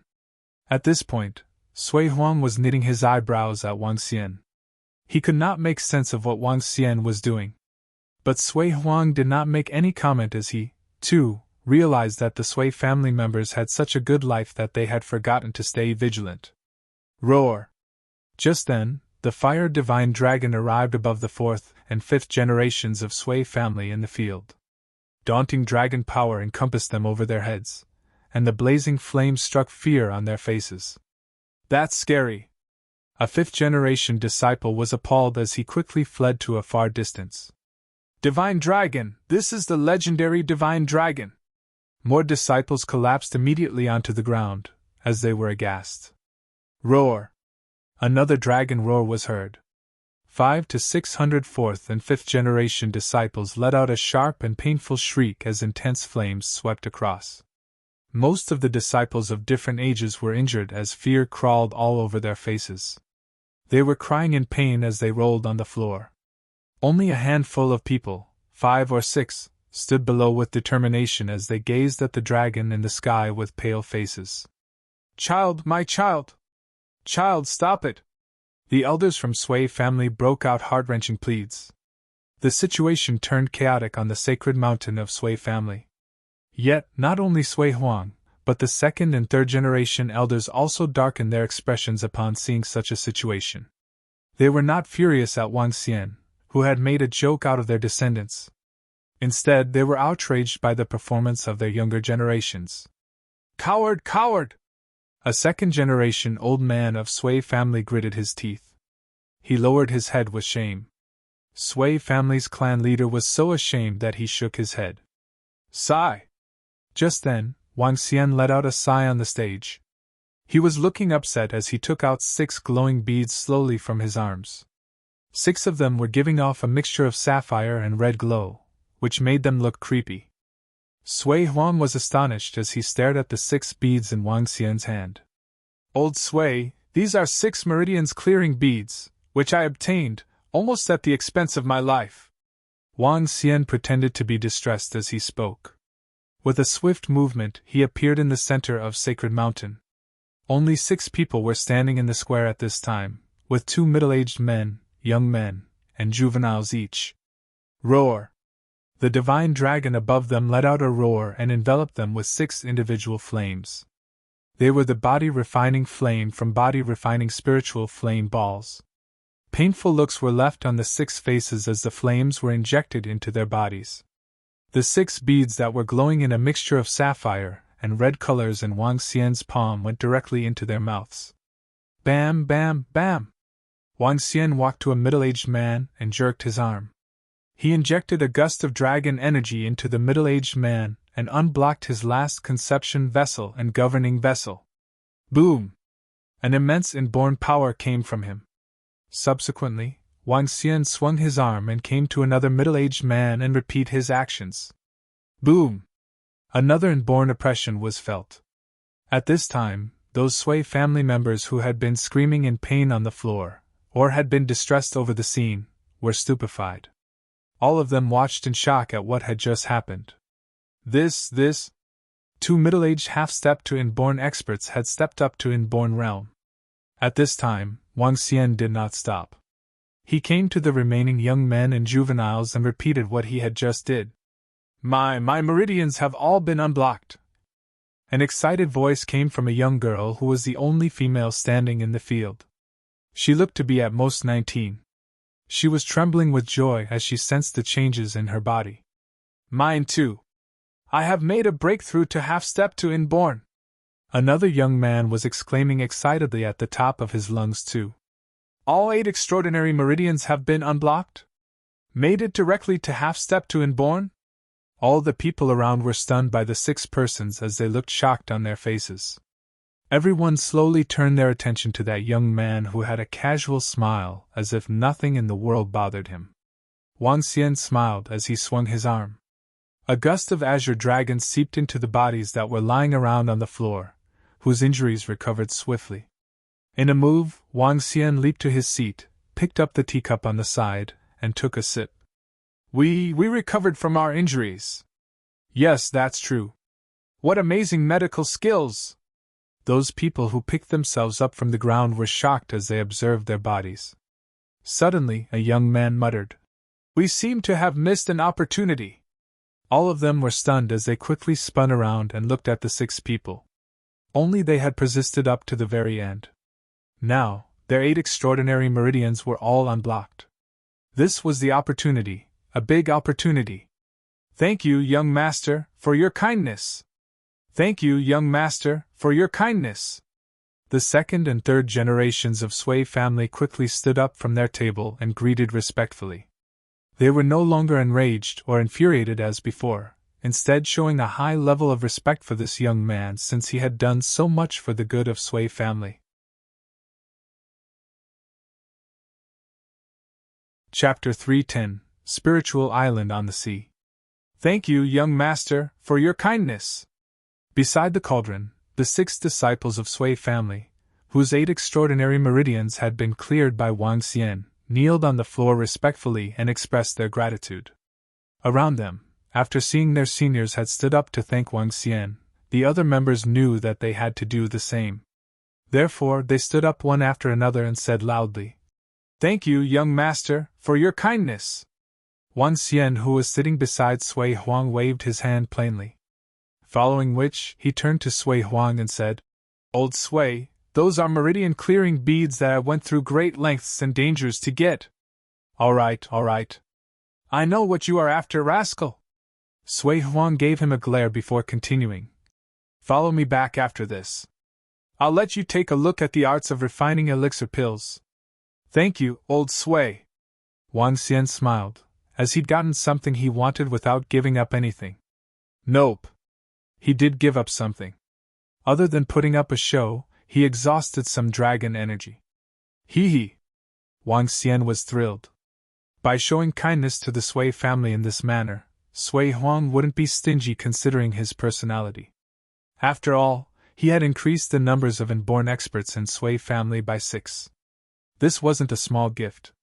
All right, I believe you guys have seen the problem today. I don't wish to see this again. Sui Huang instructed the members of the Sui family. The performance of the 4th and 5th generation of the Sui family was really terrible. This had infuriated Sui Huang. However, the gift Wang Xian took out was indeed able to make up for some of these weaknesses. This was also the reason why Sui Huang agreed directly to allow Wang Xian to take a look at the arts of refining elixir pills. Who's the young man with our Laozu? He's really incredible. The ball he spat out from his mouth could actually turn into a divine dragon that even inborn experts couldn't withstand. The ability to heal the injuries on everyone with a wave of his hand is really amazing. If he can sit beside our Laozu, he must be at the same level as our Laozu. At the same level? Oh gosh! He's so young and yet he's already at the same level as our Laozu? Unbelievable superpower! That's what a real expert is. As the ceremony ended, the group saw their Laozu leave with Wang Xian. The disciples of the Sui family were whispering fervently, and were clearly in awe. Even the second generation of the Sui family had to look at the figure in fear and respect as they sighed. Wang Xian could hear the constant compliments and worship of the Sui family's disciples behind him. Subconsciously, he revealed a faint smile. He followed behind Sui Huang and arrived at a cave enthusiastically. This is the book recording the arts of refining elixir pills. I'm only allowing you to read for a night. Within a cave, Sui Huang took out a simple-looking book made of parchment paper. On the parchment paper, dense ancient text was written all over. Luckily, what was comforting was that there were various papers slotted in between the parchment sheets. These were the explanations for the ancient text. All right. Thank you, old Sui. I'll give you a godly elixir pill after I refine them. Wang Xian laughed. After informing Guan Shuqing, Xiao Yu and the rest, he took up the arts of refining elixir pills and started going through them. Puff. I hope it works. Wang Xian took a deep breath. If he could extract dragon energy from spiritual medicine, he should be able to do the same for elixir pills. Going further based on what Sui Huang had explained, an elixir pill had 10 times the effects of spiritual medicine. That would mean that the dragon energy within the elixir pill was at least several times that of the spiritual grass. In that case, refining an elixir pill could also allow him to increase his strength level quickly. Furthermore, although he was able to raise Dragonians rapidly to the inborn realm, it would be extremely difficult for him to raise them to the Dan realm. Even if he wished to help, it wouldn't work. Therefore, if he could refine powerful elixir pills and if he had the ability to breed spiritual grass and medicine, he could raise the strength level of Dragonians to the Dan realm rapidly or even to a higher level. Wang Xian flipped through the arts of refining elixir pills slowly as he memorized each word on it. Ding! Grasped the arts of refining elixir pills. After 5 hours, the notification of the system sounded in his mind. Wang Xian revealed a faint smile. Name Wang Xian. Race 5 elements divine dragon, able to transform into a human. Level 7. Dragon energy 1963 for 21/10/000/000. Superpower: dominate marine animals. Ability to rule any marine animals that are lower than your own level. Devour any form of marine animals. For extraction of dragon energy, 5 elements control. Art of cultivation, divine dragon transformation. Arts of refining elixir pills, alchemist apprentice, refine all elixir pills in the world with the origin source flame. Wang Xian looked at his personal attributes through the system and noticed a new arts of refining elixir pills under his art of cultivation. Moreover, the introduction of his arts of refining elixir pills looked much stronger. Refine all elixir pills with the origin source flame.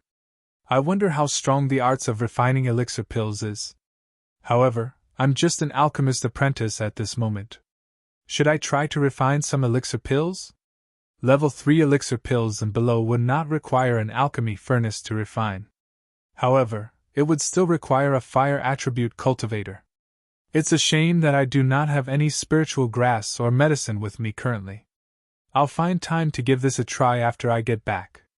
Wang Xian thought to himself. The entire arts of refining elixir pills was written on 30 to 40 pages of parchment paper. Other than the first few pages which introduced the method of refining elixir pills, the rest were all elixir pill recipes. An elixir pill recipe was very important to an alchemist. Without an elixir pill recipe, it would be extremely difficult for one to refine elixir pills by self-discovery. Wang Xian looked through it for the entire night. Along the way, he visualized the process. Finally, he had completely memorized all the contents on the parchment paper. Brother Wang Xian, how are you doing? The next morning, Sui Huang smiled radiantly as he walked into the cave and asked Wang Xian. Understood and digested completely. A Grand Master Alchemist is about to surface in this world. Wang Xian smiled and answered Sui Huang in a joking manner. Oh, is that so? It seems like Brother Wang Xian's arts of refining elixir pills will be surpassing all that comes before you, and you will soon rule the world with it. Sui Huang replied with a little sarcasm. Hee hee. Wang Xian smiled and handed the parchment book back to Sui Huang. We will be returning back home today. Old Sui, do you want to go back with us? I'll return tomorrow. I still have some family matters to handle. Sui Huang answered and shook his head. Wang Xian nodded his head, exchanged some casual words and left the cave. Young master! At this moment, Emo Qinglong came to him and reported. Young master, it's about the Dragonians. Oh, what's the matter? Wang Xian asked immediately. They had found the real culprit behind the incident of Emo Ersan and Emo Sanyi previously. However, Wang Xian had instructed Emo Yuan to investigate the source instead of taking revenge immediately. One of our brothers found a piece of spiritual land on the sea, said Emo Qinglong enthusiastically. Spiritual land? Wang Xian was shocked and felt confused. Emo Sherwu found a well-hidden island in the sea. The island has dense spiritual energy on it. Based on his conjecture, it should be the remains of an ancient sect and there should still be treasures on it. However, the island was surrounded by strong marine animals guarding it. The island was also extremely mysterious. Emo Sherwu didn't find the island by himself. Those that were with him have already informed their families and sects. If that was really the ruins of a sect, there might be quite an amount of spiritual medicine in it. It might even have more spiritual treasures. Chapter 311, Patrolling Yaksha 1. The ruins of the ancient sect, is the spiritual island? Wang Xian wondered with a tinge of fervor. Since meeting the Sui family yesterday and having witnessed their possession of countless spiritual grasses and treasures, Wang Xian had realized his destitution. He had $2 billion cash on hand as capital. But he had since handed all of this to Lan Qingwei, in request that the Lan family help with the procurement of gold and silver. The construction of the Dragon Palace was 40% complete. Based on estimates, he predicted that the palace would be completed within 2 more months. Aside from these $2 billion, he possessed no treasures otherwise.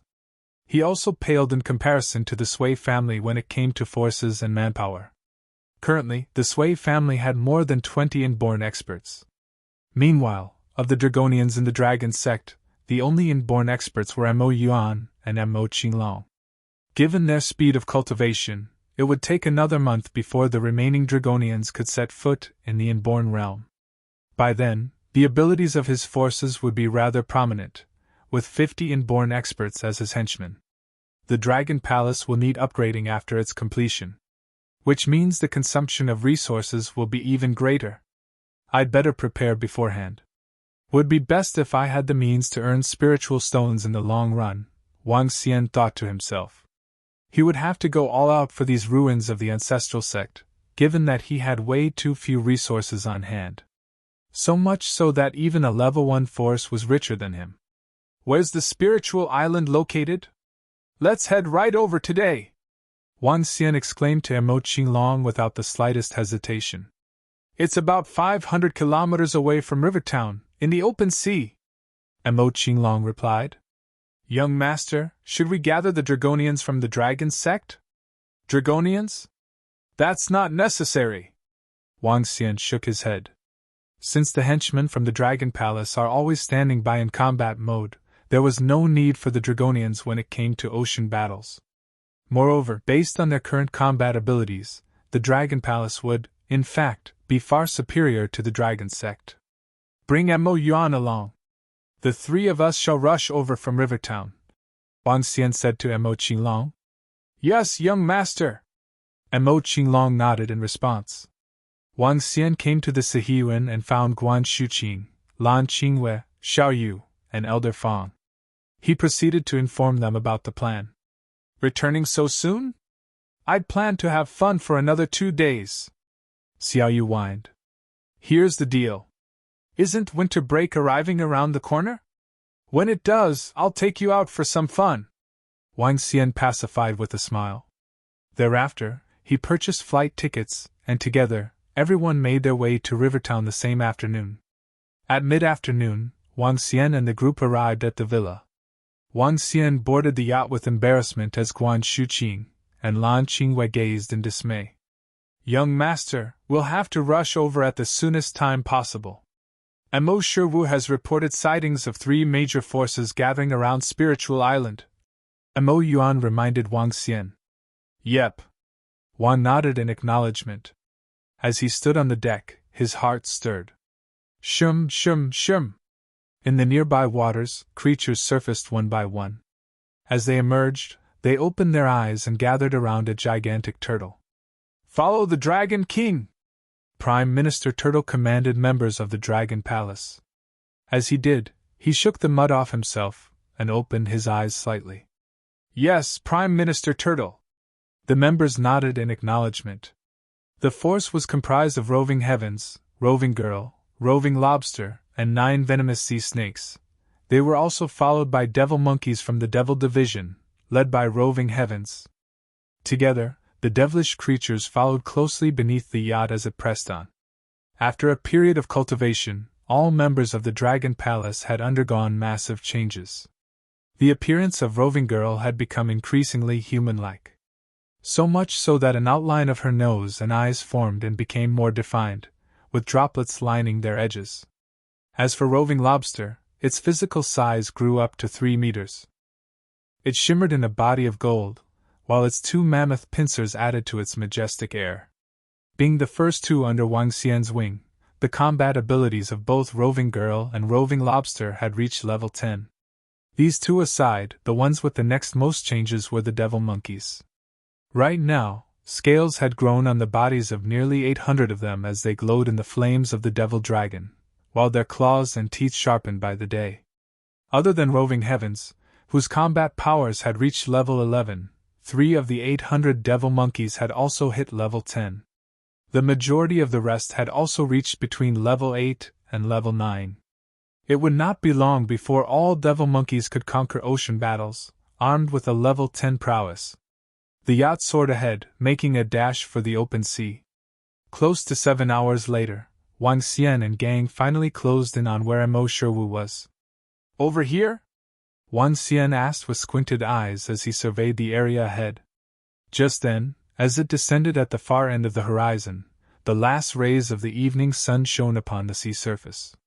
But Wang Xian soon discovered, to his astonishment, a thick fog surrounding the areas in front. And just up ahead, the misty fog continued to ascend. The ocean is a magical place, where mystical seas are filled with miraculous creatures. Wang Xian recalled reading a book. It introduced the oceans as vast seas which held secrets, far exceeding man's imagination. For one, there was the most renowned Bermuda Triangle with its magnetic field. The fields were so unique, they resulted in aircraft malfunctions and the sinking of ships. In addition, there was also the continent which had disappeared in history. The various mysteries which were yet to be unveiled. It's right ahead. Mo Shiwu is on a yacht over there. Mo Qinglong exclaimed as he pointed to a location on the left. Wang Xian gazed over. Up ahead, more than 20 yachts had docked in the seas, along with 2 huge fishing vessels. On the deck stood many martial artists, each staring at the fog ahead. Vaguely, an island appeared amidst the misty fog. Yet none of the ships around had dared to make a dash for the island, as if out of fear of something. As the yacht approached, the arrival of the group drew immediate attention from the nearby crowd. Huh! Some on board the other ships frowned as they looked over. It's my seniors! Mo Shiwu said to the rest of the crowd. He was on another yacht with more than a dozen on board. Are these the people you've gathered? We've made a pact. Everyone must go all out in order to make it inside. Otherwise, you are not qualified to enter the spiritual island, a young man said bluntly to Mo Shiwu. That's for sure. All based on merit. Mo Shiwu chirped as a smile lifted his face gently. In one move, he hopped onto the yacht which ferried Wang Xian and gang. Humph! Just those few? I'm afraid they're going to perish in the sea. the young man said indifferently while he looked at Mo Sherwu from behind. To which, another young man swept his gaze across the yacht which had just arrived.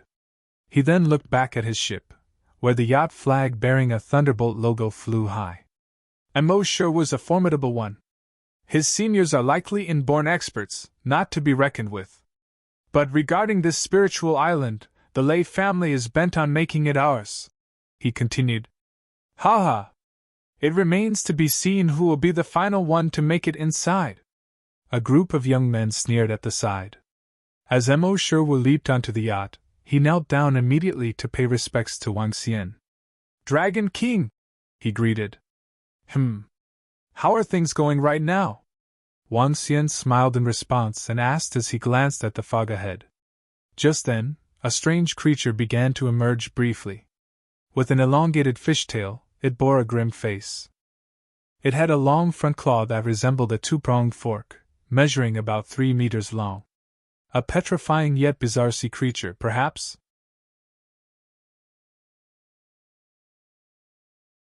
Chapter 312, Patrolling Yaksha 1. Hoo. At this moment, that creature let out a howl that propagated several thousands of meters. What is that creature?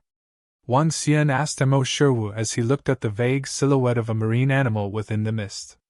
Dragon King, that's the patrolling Yaksha, a creature that existed in mythology.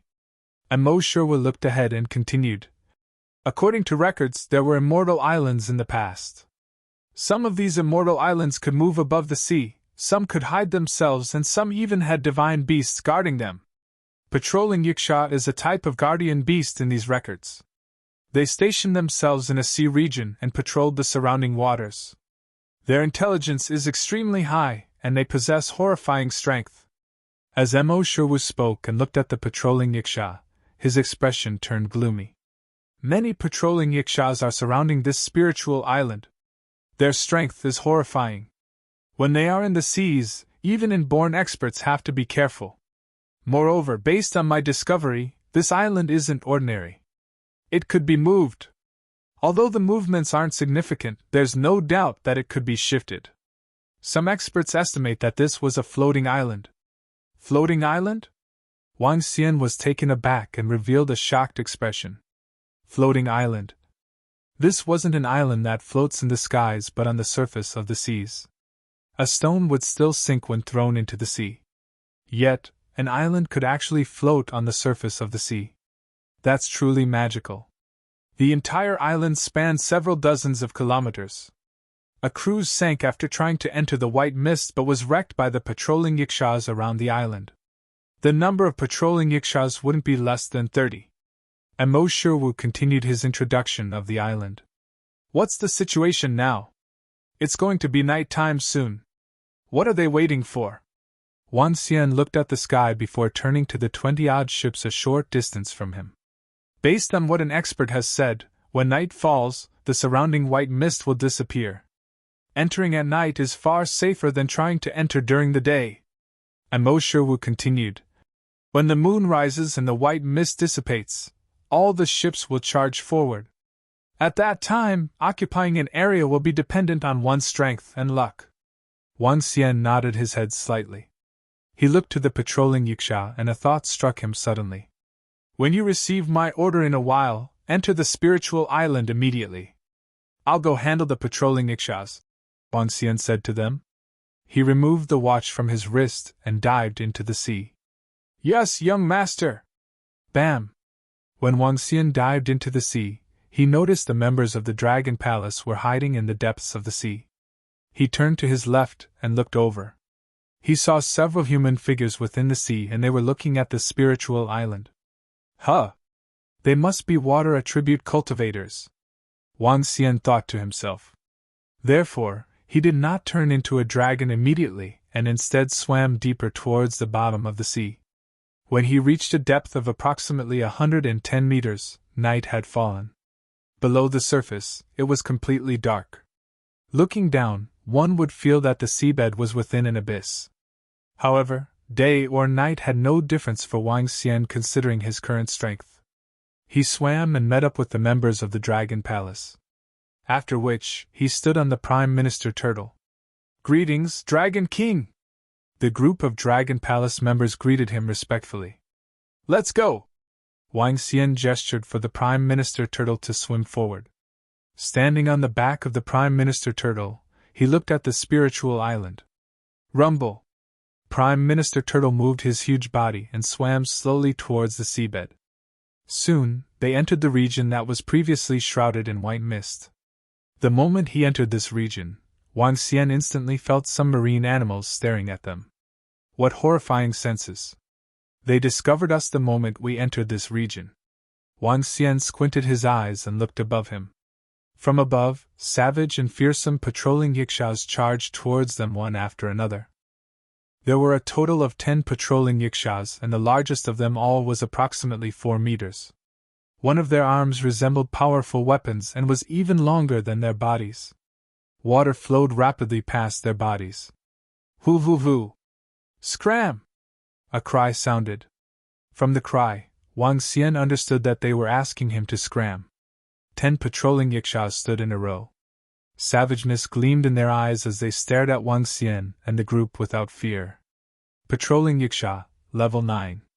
Extractable Dragon Energy, 38,756. Patrolling Yaksha, Level 10. Extractable Dragon Energy, 155,434. A Level 10 and 9 Level 9 Patrolling Yakshas. Wang Xian showed contempt on his face as he stood on the back of Prime Minister Turtle, looking down on the patrolling Yakshas.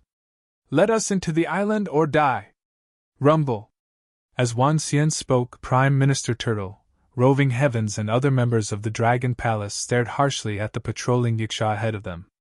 From them, horrifying vibes started emanating. Everyone is forbidden from entering! The 10 patrolling Yakshas did not back off. At this moment, one of the patrolling Yakshas drew a conch out suddenly. Hoo hoo hoo!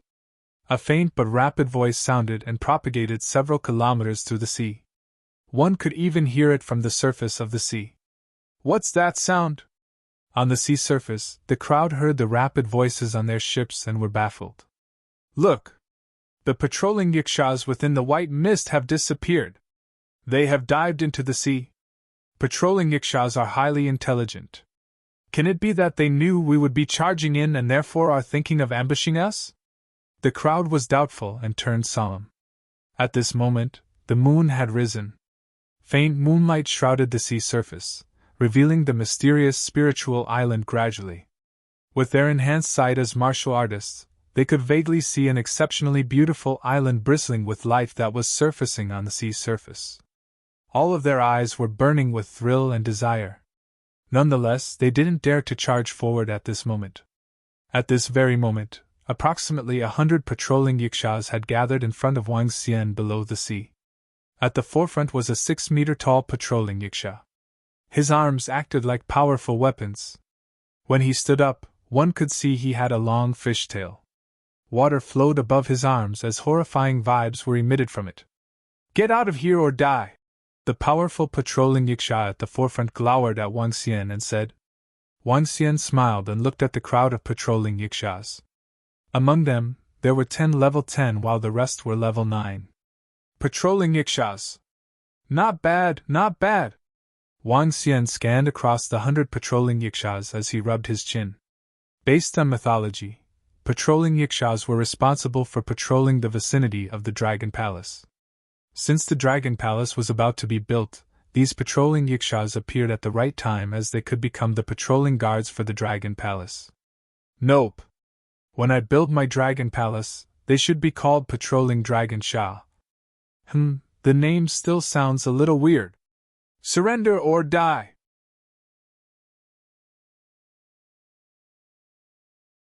Chapter 313, Yaksha Subdued, Off to the Spiritual Island. As Wang Xian's voice blasted through the sea, an overwhelming aura of dragon power buried the crowd of Yakshas beneath. Powerful forces from Roving Heavens, Prime Minister Turtle, Roving Girl, and Roving Lobster aided in the overwhelming aura. Scram, or perish! The centermost Yaksha warned. Waving its weapon-like arm, the Yaksha carried forth a powerful surge of water and aimed it straight at Wang Xian and gang.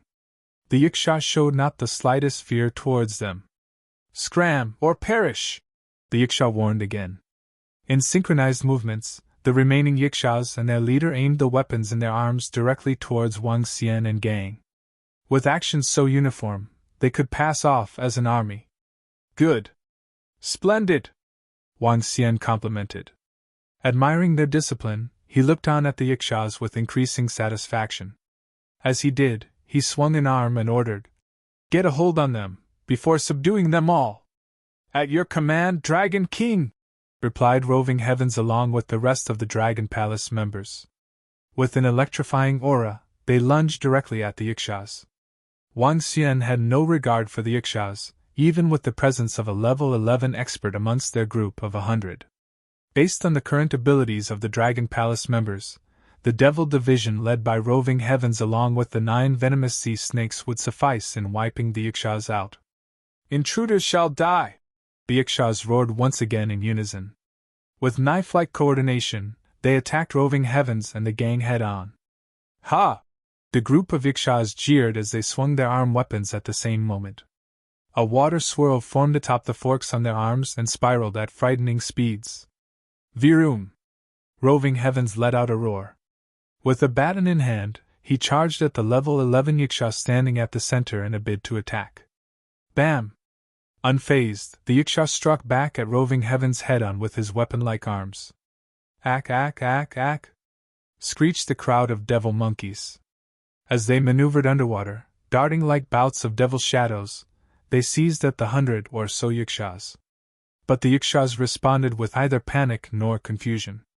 Instead, they stood single file like experienced warriors and extended their arm-like weapons. Boom! A terrifying force from their weapons surged like massive currents, and headed straight for the devil monkeys. They condensed the flows into a mass, and as the sea waters tumbled, a sea spear was formed. As it emerged, it struck at the devil monkeys like an impending crisis. "Water veil! Restore peace to the seas!" a spirited voice commanded. It was Queen Clam. As she flapped the shells on her sides and swung her arms, streaks of blue water flow gathered in front of the devil monkeys. Her shell was slowly turning sapphire, and it appeared more translucent than before. "Let there be calm seas and fair winds," the 9 venomous sea snakes ordered. Rattling their tails, they opened their 9 mouths wide.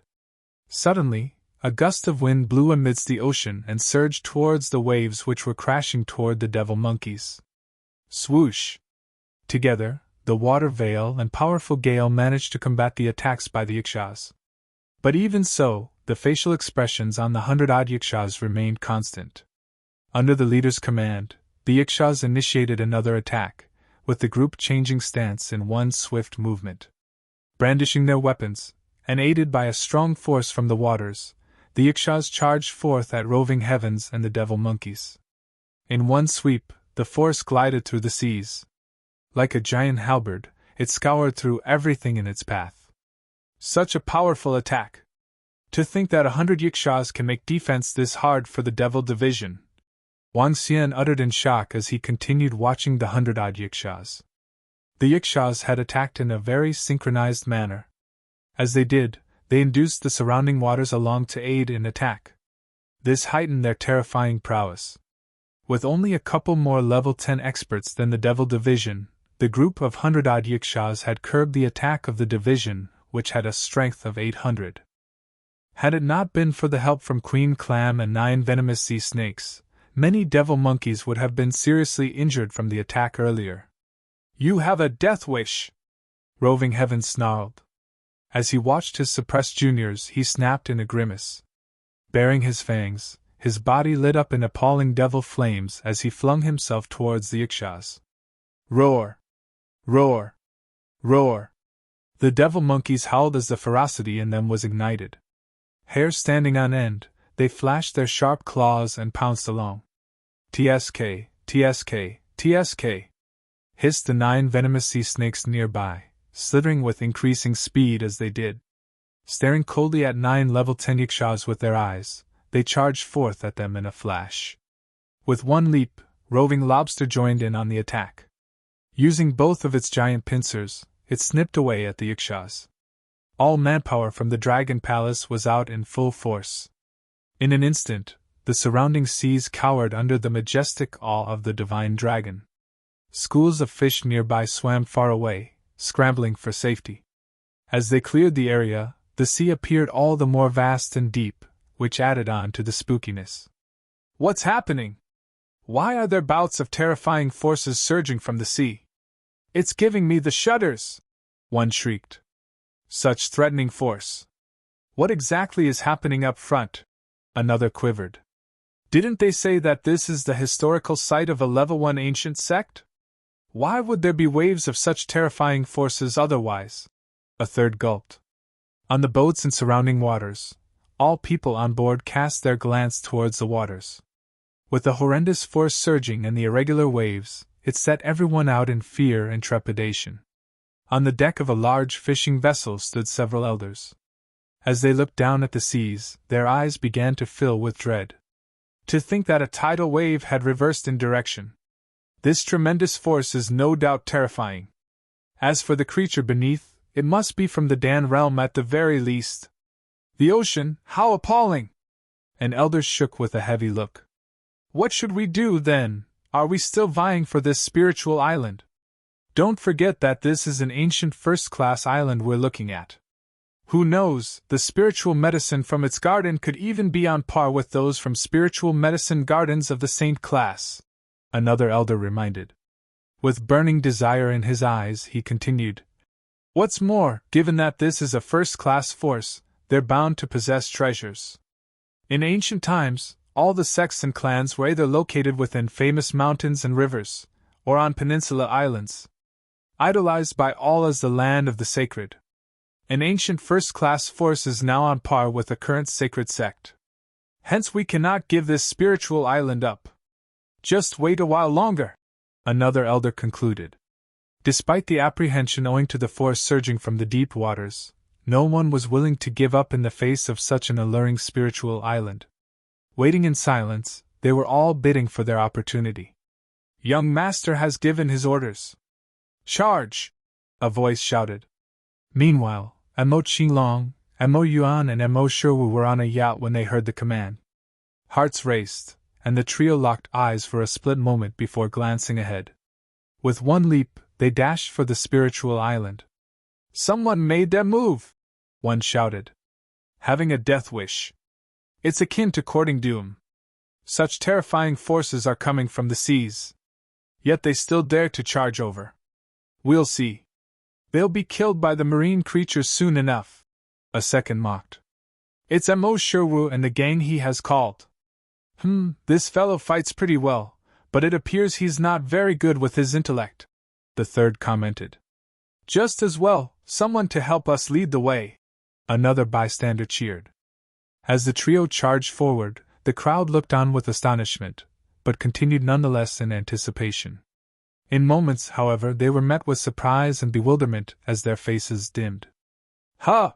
They managed faintly. With racing speed, the trio flew inside the island parameters, eventually landing on the island without the slightest impediment.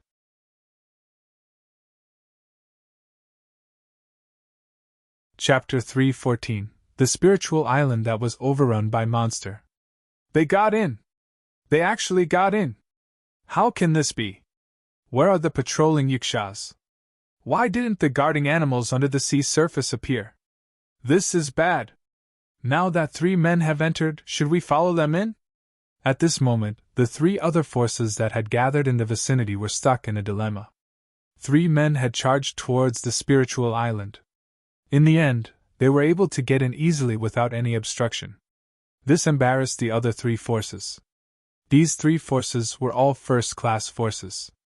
They were Lei family from Modu, Wind God sect from Dafeng Mountain and Water Separation Island from the Sea Islands. When they saw Mo Qinglong and the other 2 men enter the spiritual island, they were bitter and furious. We can't continue to wait like this. Otherwise, all the good stuff will be taken away by those 3 people. We have to get through too. On a huge fishing boat, several old men's eyes shimmered.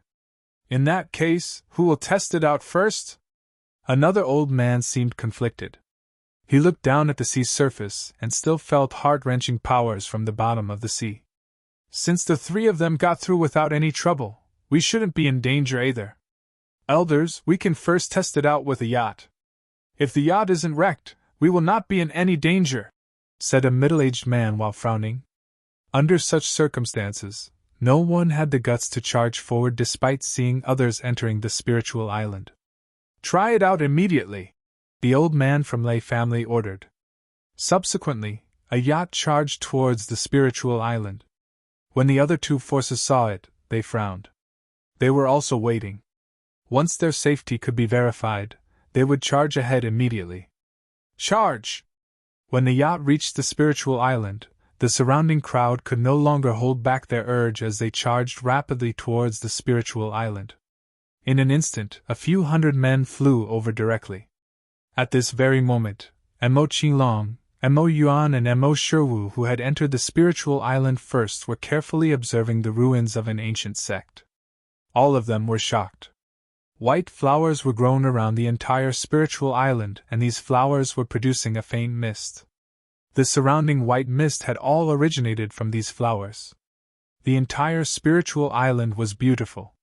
However, weeds had overrun some places as no humans had lived on it for a long time. On a stone path, Mo Qinglong, Mo Yuan and Mo Shiwu looked in shock at what was before them. A footprint. It was a huge footprint that was approximately 4 meters long and was deeply imprinted on the ground. What kind of animal would have left this footprint? How can it be so horrifying?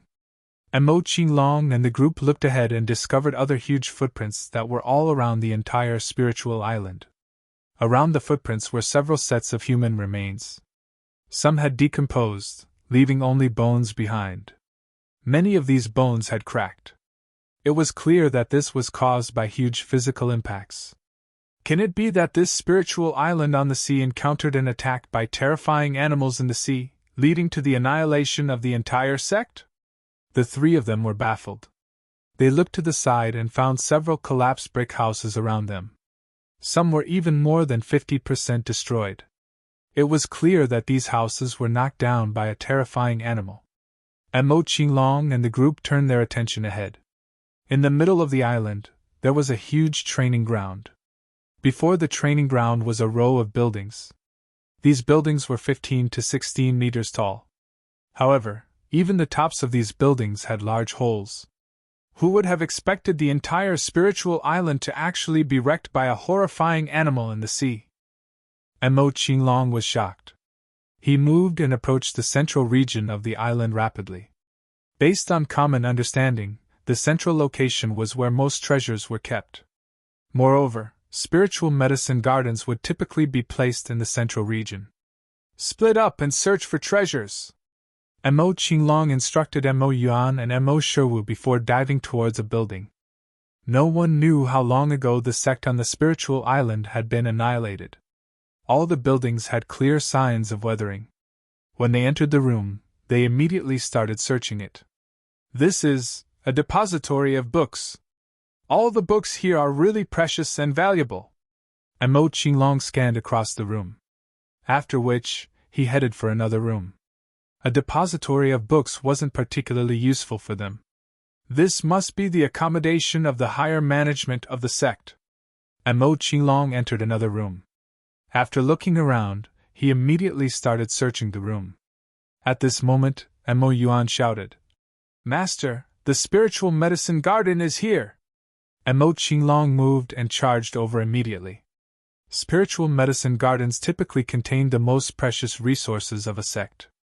The spiritual medicine garden was located at the back. At that place there was a pond that spanned approximately a dozen mu. Within the pond and around the pond, various spiritual medicines were planted. Beside the spiritual medicine garden were several sets of remains. There were 4 huge footprints in the spiritual medicine garden. A substantial number of spiritual grasses were dead, but there were still several hundred tufts of spiritual grass that were still emitting spiritual energy. It was especially so for the huge lotus flower in the middle of the pond. The lotus flower was the size of a basin. Amidst the darkness of the night, it was still glowing in white light. The middle of the lotus flower was an entirely white lotus seed pod with countless lotus seeds in it. One could easily tell that the lotus flower, lotus seed pod, and lotus seeds weren't ordinary. Mo Qinglong looked across the spiritual medicine garden and his eyes lit up. Plucking these spiritual medicines away will be a waste. The best option is to let them continue growing here before plucking their fruits. Mo Qinglong looked around him. The most precious of them all should be the white lotus flower in the middle of the pond and a spiritual tree beside it. That spiritual tree had already reached a height of 6 to 7 meters. Based on Mo Qinglong's understanding, this spiritual tree was known as green fruit tree. This spiritual tree should have reached level 5 or 6. Therefore, it shouldn't be called a spiritual medicine but a spiritual tree instead. Other than that, there were at least 50 to 60 tufts of level 4 and 5 spiritual grass, and over 100 tufts of level 3 and below spiritual grass. Perhaps it was because this spiritual island had been deserted for 500 to 600 years or for an even longer time. With no one harvesting these spiritual grasses, there were a lot of them around. The value of these spiritual grasses alone is astronomical. Mo Qinglong and the group thought to themselves, I found it first. Get lost! I held it in my hands first. Scram or I'll kill you! Do you think my Lei family is afraid of your water separation island? At this moment, noises came from behind them. Several hundred people from Water Separation Island, Lei family, and the Wind God sect had dashed over. The quiet spiritual island became raucous instantly. Although they were shocked by the humongous footprints that were left behind, they were getting frenzied over the treasures they were seeing. The spiritual medicine garden is here! At this moment, a few young men dashed over. Seeing the spiritual grass in front of Mo Qinglong and the group, they were thrilled.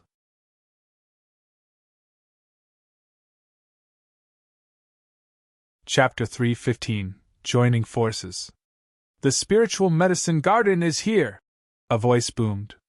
As it sounded across the entire spiritual island, all bickering and commotion elsewhere came to a standstill. In an instant, figures could be seen darting over at electrifying speeds. Across the sky, 9 inborn experts soared through the air. When they saw the various treasures in the spiritual medicine garden, their eyes blazed with desire.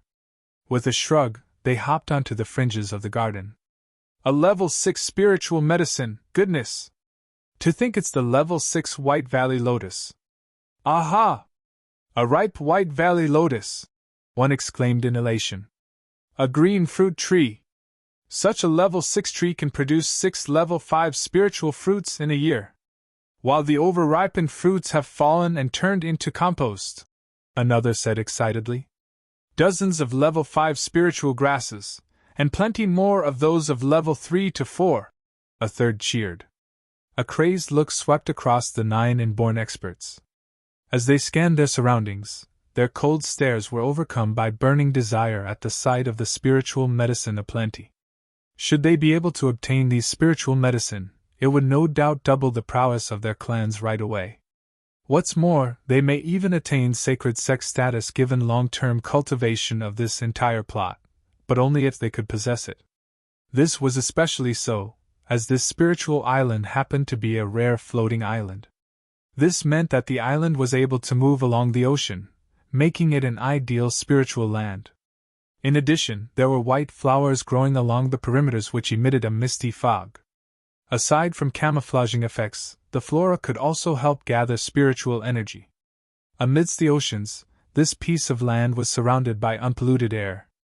Hence its concentration of spiritual energy definitely outweighed those from the cities.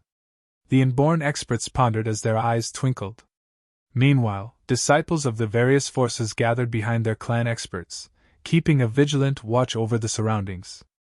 In the brief fight earlier, some of these disciples had already sustained injuries. To compete based on merits? A middle-aged elder asked blandly.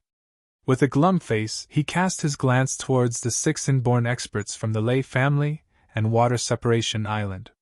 To which, the inborn experts kept mum, as they continued eyeing each other in order to assess one another's abilities. The strengths of the Lei family, Water Separation Island, and Wind God sect were neck and neck. This time around, Each of them was represented by 3 inborn experts. Perhaps variations existed between individual and born experts. Yet, should they really start fighting, the outcome remained to be seen. But one thing was certain: some of them would perish.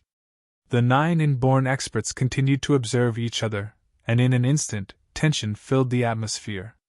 Meanwhile, the disciples crowding behind gripped their weapons with a heavy look. A fight could break out any moment now. I don't think it would do any of us any good should we start battling it out now. Unless any of you are confident in annihilating the other party. Otherwise, it's bad news to all, even if only one should escape. An elder from Water Separation Island chipped in as he surveyed the 6 inborn experts. When the 3 leveled forces really started fighting, it would not be surprising should they end up with a Pyrrhic victory. Whereas if only one party should win marginally, and should information about the spiritual island be divulged, then they would be bound to be attacked by other sects and clans. Who knows, they may even face being seized by sacred sects. All this for one floating island, given its high value. In fact, it was so superior it could make a good sect ground. Giving thought to his analysis, the inborn experts from the Lay family and Wind God sect agreed with the elder from Water Separation Island. An equal division then? An elder from the Lay family asked as he squinted, testing the reaction of others. How are we going to do that? This floating island is one huge gem. Smiling, the elder from Water Separation Island replied. How about this? We from the Water Separation Island will take the floating island alone, while you can have everything else. Wishful thinking, an elder from the Lay family snapped. The worth of the entire floating island was no less than the spiritual medicine garden, the secret manual it held, and the like combined. Just then, the elder from Water Separation Island who spoke earlier uttered, Ever thought of establishing a Saint-class force? As he finished, the inborn experts from Wind God sect and Lay family could not help but flinch. They took one look at the crowd around them before turning towards the spiritual grass which was nestled in the garden, and breathed somewhat heavily. Should the 3 parties join forces, and give it a little more than a decade, they could really end up setting a Saint-class force for all we know. A sacred sect. One immensely massive entity. But to have 3 forces coming together to set up one sacred sect is a huge matter, where interests are complicated and stakes are high. It would take days to sort everything out. What we'll have to do now is to hide this spiritual island, to keep it away from the other forces. As for its allocation, the 3 forces shall discuss it thereafter, an elder from the Lay family suggested steadily. All right. One nodded. Agreed. Another seconded the thought. Instead of fighting and vying ourselves to our deaths, we might as well join forces. The 9 inborn experts laughed. To them, this was the best choice possible. Gentlemen, it appears that you've yet to ask for our take. Mo Qinglong interrupted. He was with Mo Yuan and Mo Shiwu meanwhile. As he spoke, the trio frowned and scanned the crowd. Ha ha! Oops, we've forgotten about the few outsiders. An elder joked as he surveyed the trio. Outsiders? We made a pact back then. To inform the forces that joined later, and split the share of this spiritual island. Mo Shiwu rebuked while peering at a few young men from the 3 forces. True enough. We've indeed made a pact. To vie for the treasures based on our own merits, a voice argued. That's right. And the treasures are right here. Take them with you if you've got what it takes, another challenged. Ha ha! And Mo Shiwu, if you've got what it takes, you may take all the treasures here with you right away. But if you don't, ha! A third gloated. Thereafter, several young men from each of the 3 forces stepped out and smirked as they eyed Mo Shiwu. Show us what you've got. Otherwise, you're not fit to get an equal share of the treasures as us. A young man provoked once again, this time annoying Mo Shiwu. You ingrates! Had I not rescued the few of you at the start, you fellows would have died at the hands of the Yakshas long ago. Mo Shiwu snapped as he glared at them. Humph, weren't you also protecting yourself by saving us? Don't take the moral high ground! A young man criticized as he stared right back. Folks, how would you suggest we handle these 3? An elder of the Lei family asked the inborn experts sarcastically. Vying for the treasures with us leaves us with no choice but to strike, an elder announced as he stepped forward with a faint grin. Gradually, 3 experts from the Lei family and Water Separation Island began to follow suit. They had their eyes fixed on Mo Qinglong and gang with a deathly stare. To which, Mo Qinglong and the gang responded with a burdened look.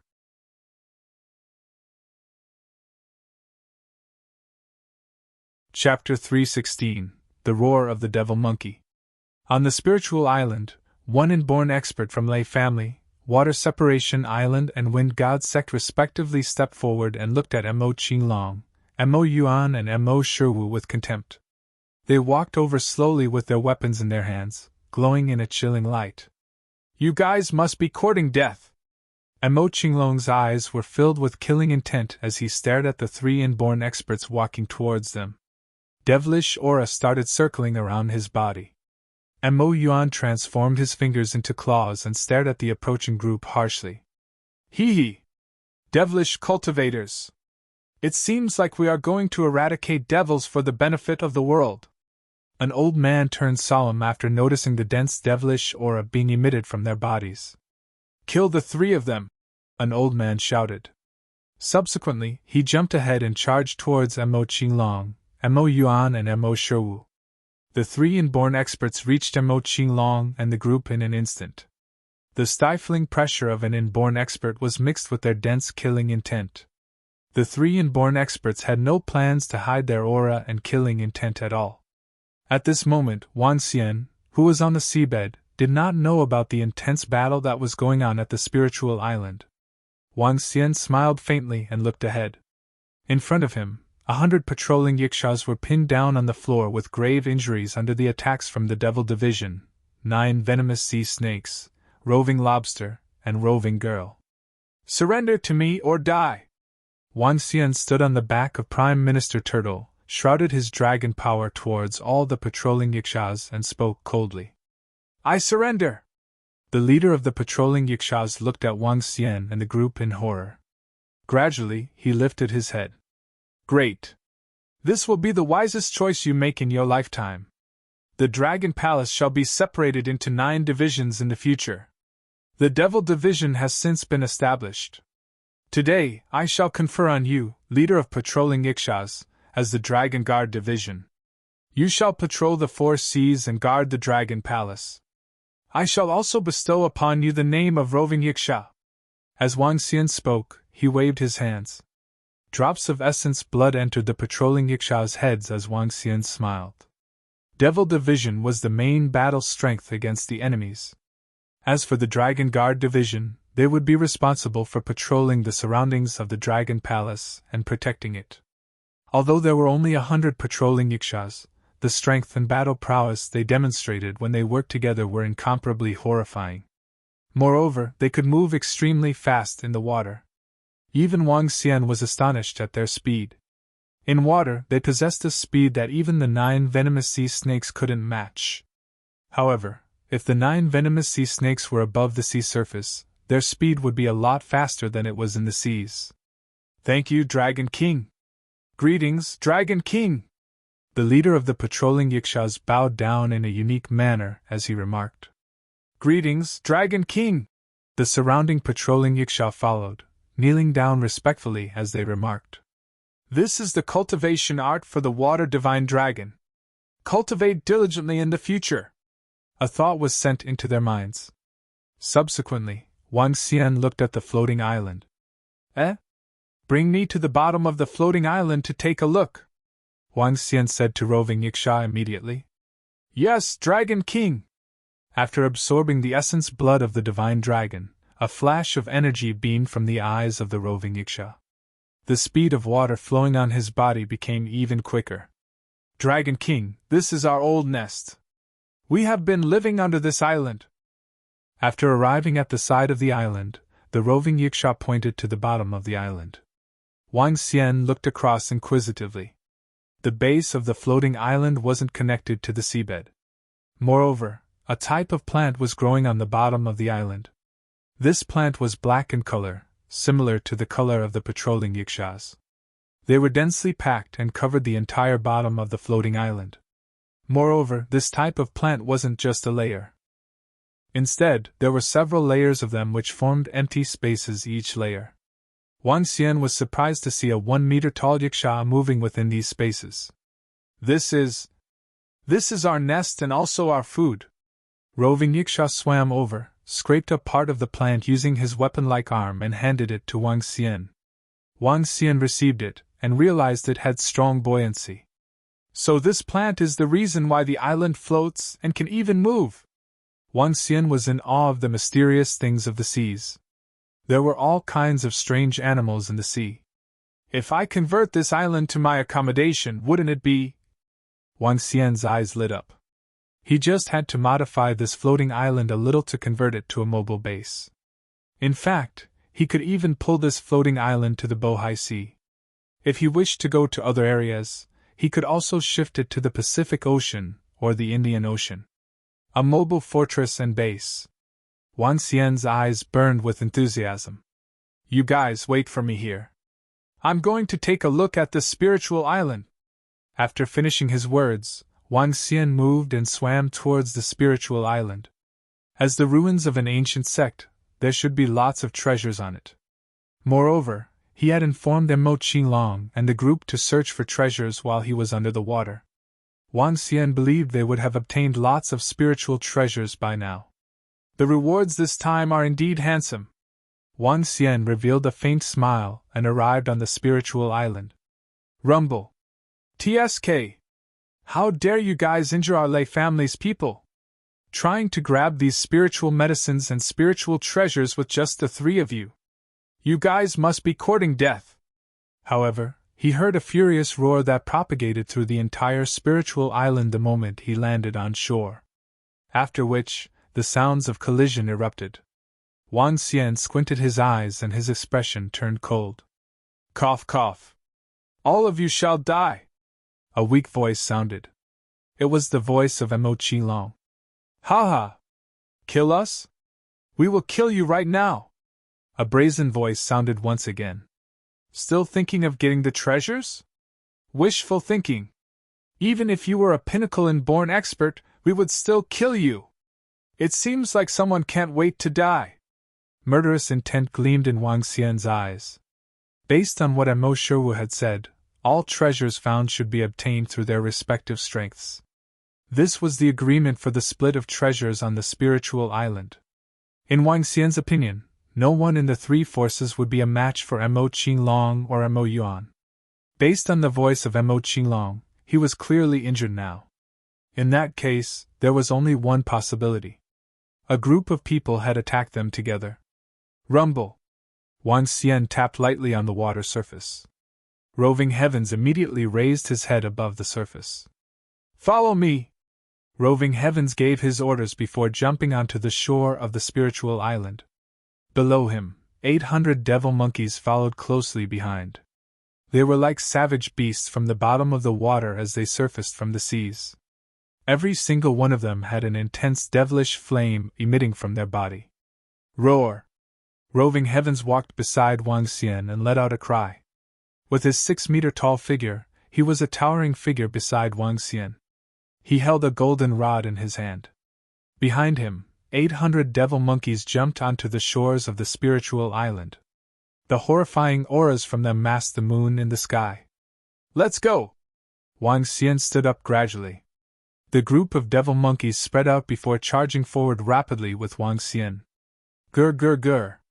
As the devil monkeys growled, the entire spiritual island trembled.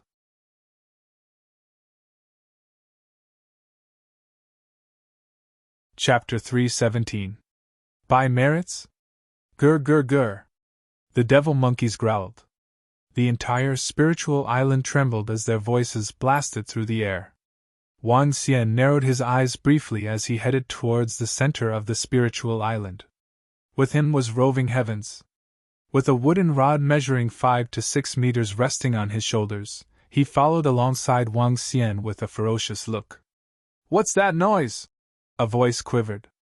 Just then, inborn experts from the Lei family, Water Separation Island, and Wind God sect were at the spiritual medicine garden, when they heard the growling of the devil monkeys. To which, their faces winced as they darted their eyes around hastily. "Seems like animals growling, and in large numbers," one panicked. "Don't tell me monsters have ascended on Spiritual Island?" the second guessed. "That can't be. How could sea monsters get on the island? They must be growling in the waters, but do not approach," another reassured. "Those hair-raising footprints on the island, could they have come from the same monster?" a voice asked. As it was nighttime, other than the casting of faint moonlight, they were surrounded by pitch dark on this lone island in the middle of the sea. Peering into the distance around them, it felt like they were situated amidst an abyss. Given such circumstances, disciples of the three forces could not help but shiver. Especially with the growling earlier, the way it sounded and felt had petrified them all the more. "Something's approaching!" an inborn expert cried out, jerking his head to the right while doing so. "Many of them!" another inborn expert added as he turned right as well. "What?" the rest of the disciples behind exclaimed. Taking one deep gulp, they too looked in the same direction in utter panic. They were not being timid. Instead, having witnessed the Yakshas around the spiritual island, along with the alarming footprints inland, it became too overwhelming. They were already in fear of the creatures out at sea. "Ha ha! Like I've said, all of you shall die. All of you!" voices laughed. It was Mo Qilong, Mo Yuan and Mo Sherwu who were lying at a side, resting. They shot up excitedly upon hearing the growls. Bearing with their physical pains the best they could, they swept their glance coldly across the three forces ahead. "Shut up!"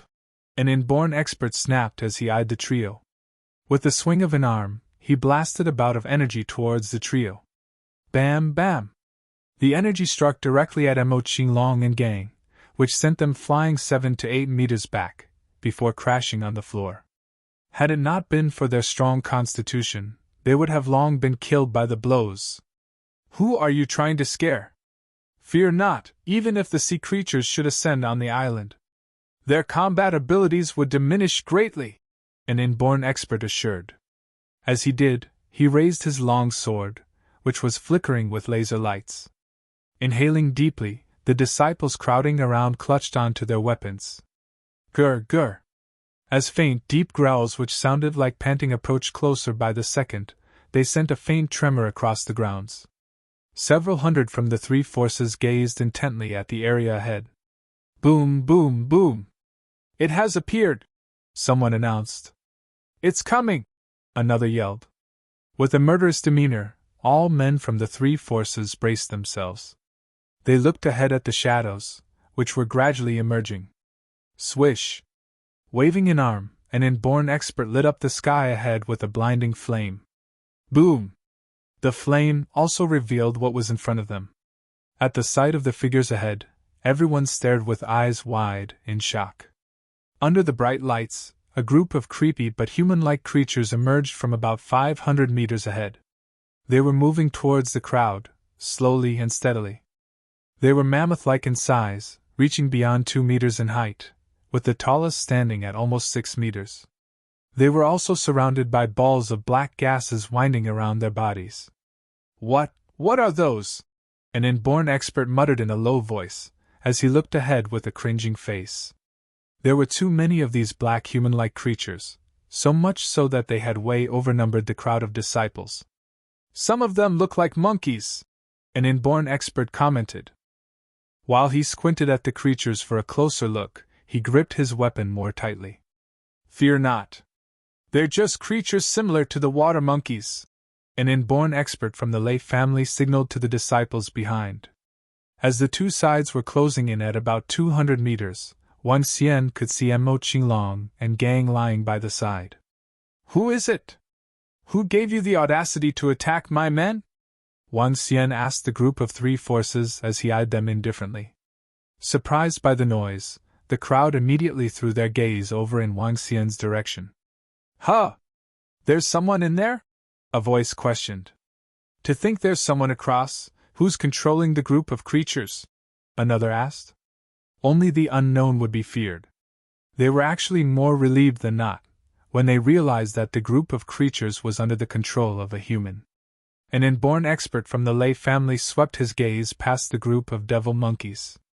With eyes narrowed, he tightened his fists. Brother, this is Elder Lei here.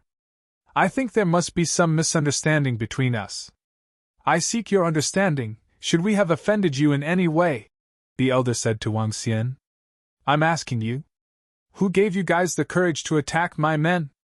Wang Xian questioned again, ignoring Elder Lei, this time in an eerily low pitch. With a change of stance, 3 devil monkeys scrambled over to Mo Qinglong and gang, and lifted them off the ground. Young master, the 3 forces here have made an alliance. They challenged us to take the things here away, based on merits. Mo Qinglong reported to Wang Xian with a pale face. Humph. Wang Xian nodded in acknowledgement. This was followed by a powerful bout of the Azure Dragon's energy which was channeled into the trio's bodies, healing them as it went. By merits, huh? If that's the case, we'll go by merits then, Wang Xian concluded. He looked casually at the 3 forces as he nodded, and continued. If that's the case, we'll play by your rules. Huh! The crowd from the 3 forces frowned. An elder from Water Separation Island contemplated, while his facial expression changed in tandem with his thoughts. He trailed off. Brother, you possess strong powers, so you're qualified to a share of the spiritual treasures on this island. That's right, we're willing to share the spiritual treasures here with you, another added. We acknowledge your powers, so that makes you qualified. A few elders patronized. But you guys are not. Wang Xian cut them off even before they could end their sentences. With that, he ordered swiftly. Kill them! Ack, ack, ack. Just as Wang Xian concluded his sentence, Roving Heavens lifted his head and roared towards the sky. The long rod which rested on his shoulders crashed onto the ground. Boom! With a low rumble, Roving Heavens stared ahead with its eyes bloodshot. Slowly but steadily, it uttered in human language. Kill! Kill! All around, the devil monkeys complemented loud growls, followed by a gust of demonic aura purging out of their bodies. Boom! As they transformed into numerous black shadows, they swooped straight at the hundreds from the 3 forces.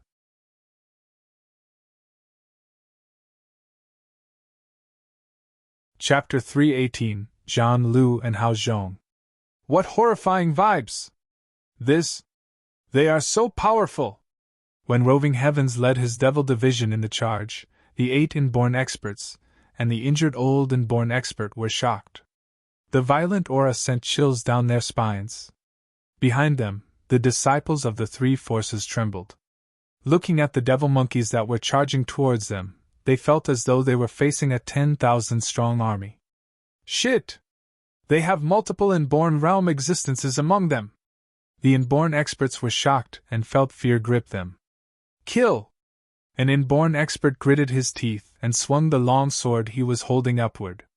The glow of the sword spanned several meters and clashed towards Roving Heavens, who was at the front of the pack. Bam! Roving Heavens smashed his long metal rod towards that inborn expert domineeringly. The rod and longsword clashed. However, it was an exercise in futility, as the horrifying strength of Roving Heavens instantly broke the long sword in the hand of the inborn expert. Rumble! That inborn expert also exploded into pieces without putting up much resistance. What? How can this be possible? Seeing their companions being crushed into pieces, the group of inborn experts were petrified. How horrifying! Behind them, the crowd of disciples had witnessed what had just happened. None of them could help but shiver and take steps back. Roar! However, the group of devil monkeys charged into the crowd of the 3 forces. Arg! Soon incessant cries sounded. Without putting up much resistance, they were completely crushed. Some of these inborn experts retreated in fear. Seeing how Roving Heavens killed several inborn experts with a single strike each, they were desolated. No! Don't kill me! Please! Don't kill me! Shouted a desperate inborn expert. Just like what you have done, this is the consequences of being weak. Wang Xian glanced coldly across them and remarked emotionlessly. Since they had established these rules, they should follow them even if the rules led to their death. Roar! Roving Heavens jumped and charged ahead of the group of inborn experts in a horrifying manner. Crushing. Soon, cries started going quiet. Wang Xian looked around him. Young master! At this moment, Mo Qinglong, Mo Yuan, and Mo Shiwu, who were recuperating, had recovered. They walked deferentially to Wang Xian and explained. This is the spiritual medicine garden on the spiritual island. There are 2 level 6 spiritual medicines in it. One of them is White Valley Lotus and the other is Green Fruit Tree. Mo Qinglong pointed at the 2 spiritual medicines while looking towards the buildings behind. We have not searched the buildings. However, I believe there will definitely be lots of spiritual treasure in them. Let's go take a look. Wang Xian looked gleefully at the garden of spiritual medicine and grass. 2 level 6 spiritual medicines were more than what the Sui family had. As for the remaining level 4 and 5 spiritual grass and medicine, Wang Xian was just a little worse off than the Sui family. I'll be able to refine lots of elixir pills from these spiritual medicine and grass. At that time, I'll sell them in exchange for resources for the Dragon Palace. I should be able to gather most of the required resources. Wang Xian thought to himself. After a quick walk around the spiritual medicine garden, he headed towards the row of buildings behind it. Ka ka ka! When they entered the first room, the decayed wooden door fell to the ground instantly. Wang Xian looked around the room before pulling out different drawers enthusiastically as though he was on a treasure hunt. Huh! This is a bottle for elixir pills? Wang Xian picked up a porcelain bottle. After opening it, he found that the elixir pills in it had already become scraps. He shook his head slightly and continued his search. Within the rooms, there were all kinds of weapons and jewelry made of jade. Wang Xian even found 2 hairpins made from top-tier jade. As they combed through the different rooms, Wang Xian and the group found a substantial amount of precious treasures. Young master, there's an entrance leading underground here. At this moment, Mo Qinglong spoke to Wang Xian. Huh! Leading underground? Wang Xian's eyes lit up. He looked over and saw stairs leading underground, which he walked down immediately. This is the treasure room of the sect. When Wang Xian entered, he immediately saw various exquisite weapons and precious antiques. His eyes lit up instantly. There were paintings and calligraphy pieces hung on the walls. However, they had decayed and were thus valueless. This is... Looking ahead, Wang Xian saw a sword hung on the wall. Below it, there was a zither on the table and a box made of jade. The 3 items were in a prominent position in the treasure room. Clearly, they were also the 3 most precious objects in this treasure room. Wang Xian's attention fell on the treasured sword hung on the wall. Wang! Just as Wang Xian contacted it, the treasured sword seemed to tremble. This gave Wang Xian a shock. He held the sword scabbard tightly. The entire sword was over 100 kilograms. For a long sword, this was really heavy. Wang Xian's eyes burned fervently. Holding the hilt of the sword lightly, he drew it out slowly. Ka! A crisp voice sounded. A dazzling gold light shimmered and the sharpness of the sword made Wang Xian's arm tremble a little. Great sword! What a sharp sword! Wang Xian stared at the long sword. Suddenly, a message appeared in his mind. Zhan Lu, level 10. Spiritual sword! This is a spiritual sword! Zhan Lu! Oh gosh! This is Zhan Lu! Wang Xian was shocked and thrilled. Zhan Lu was one of the 10 famed swords and regarded as the best among the 5 unparalleled famed swords. It was said that it was forged over 3 years using the best metal and within a cold spring. I had not expected this to be Zhan Lu, one of the 10 famed swords in history. This historic sword was forged by Yezi. In that case, Yezi must be a grandmaster blacksmith. Otherwise, he wouldn't have been able to forge a famed sword classified as one of the 10 famed swords. Wang drew the famed sword out of its scabbard completely. The bronze shade and the sharp aura around it were dazzling. Wang Xian moved his arm and injected metal attribute energy into it. Instantly, a sharp glow covered the sword. From a far place, one could already sense the sharpness of the sword. Great, great! Zhan Lu is known to be the sword of benevolence, or the sword of the king. I can use this. Wang Xian laughed and put the sword aside. After which, he looked to the zither below it. A zither that could be placed with Zhan Lu would definitely not be ordinary. How Zhong? The zither was made of wood. However, Wang Xian noticed that the wood showed no signs of decay despite the passing of a few hundreds of years. Moreover, it looked just like a new zither. Wang Xian moved slightly and the information on the zither appeared in his mind too. How Zhong, level 10. It's another level 10 spiritual object. This zither wasn't simple, but Wang Xian had no use for it and didn't know how to use it. Looking at this extremely stunning zither, Wang Xian picked it up to take a closer look. There's another long sword below the zither. Enchantment sword? It seems like the sword and the zither come in a set. This sword is level 9? What a great treasure!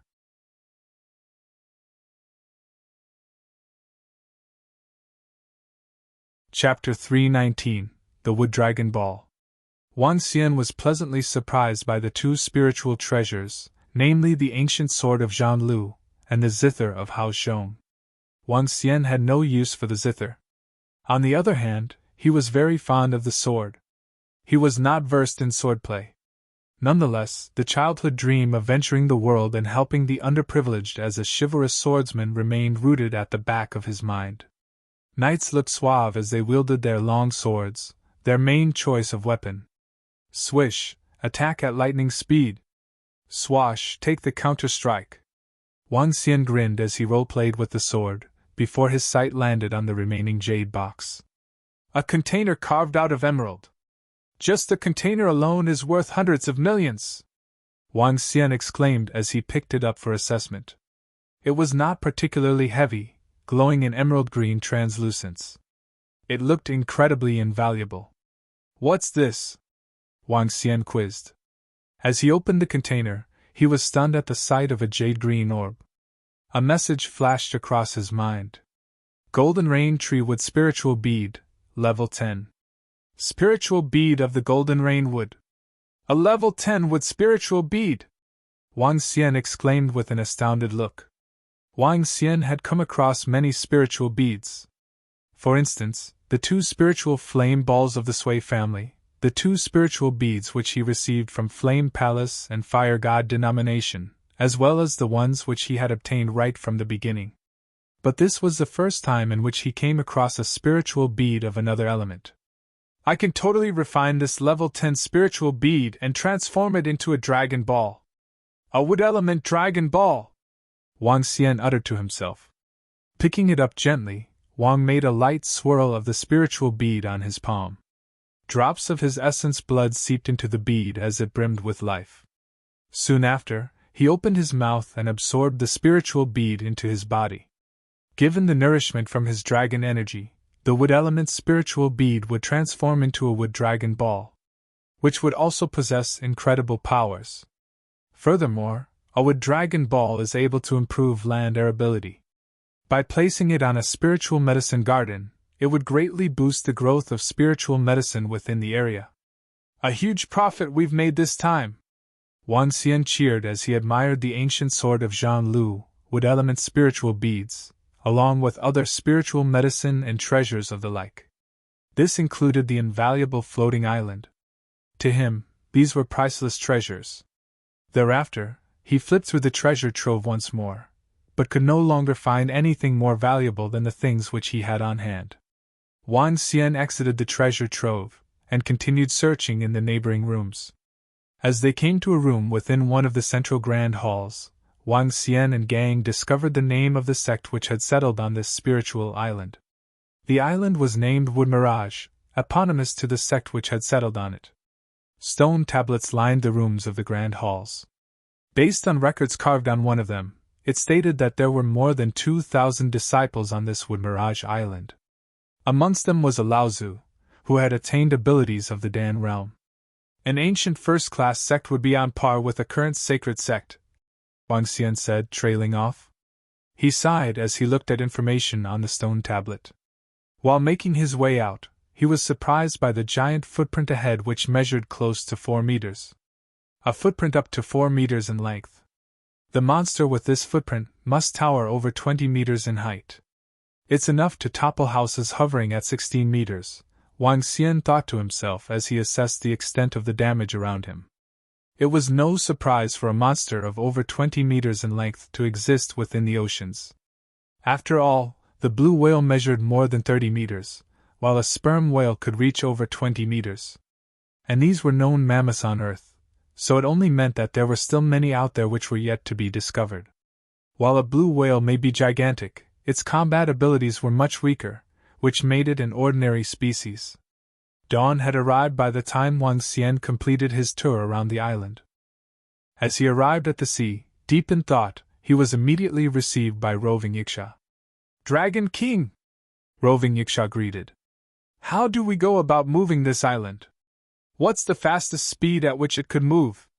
Wang Xian asked roving Yaksha in response. Now that he owned the island, Wang Xian was preparing to put the island through a series of refurbishments. Turning the entire island into his ideal wonderland, for some future fun, seemed like a good choice. In this way, there was no future need for cruise ships, for he could simply ride on the island. That sounded really cool just by the mere thought of it. "Dragon King, moving the island requires aid from an external force. This can either be a powerful source of wind or tidal energy, or physical strength," roving Yaksha explained. He continued, "The island isn't too heavy, given that it's currently floating on the sea. Even we Yakshas are able to move it. That said, our moving speed will be very slow, as we can only shift it between the time of sunrise to sunset. Hence the distance moved will not be significant," he ended. Nodding in acknowledgement, Wang Xian gave a faint smile. So long as the island can be shifted quickly, he thought. There were only 100 Yakshas. But with the addition of the devil monkeys, Prime Minister Turtle and gang, it would definitely speed up the rate at which the island was shifted. "Prime Minister Turtle!" Wang Xian called out, to which the former immediately moved over. Bowing his head, Prime Minister Turtle swam over to meet Wang Xian. "Subject here, at your command," Prime Minister Turtle greeted. "Bring roving heavens and the rest along. We'll shift this island over to the one where the past dragon sect base stood," Wang Xian ordered Prime Minister Turtle. It would be good camouflage to have the island shifted over, which would make it easier for Wang Xian to order its refurbishment thereafter. "Yes, Dragon King!" Prime Minister Turtle nodded. Following which, he gathered all the Dragon Palace members to set off immediately, as they prepared to shift the floating island over to the Bohai Sea. Wang Xian assessed the speed at which the island was shifting. He was very pleased even though it was moving at less than half the speed of a speedboat. As the Dragon Palace welcomed more members, or with rising abilities of their manpower, moving the floating island would also become much faster. To the extent where one day, perhaps Prime Minister and roving girl alone would possess enough strength or prowess to move the island at hasty speed. With that, Wang Xian returned onto the island and headed for the spiritual medicine garden. He wanted to test his abilities in the art of refining elixir pills.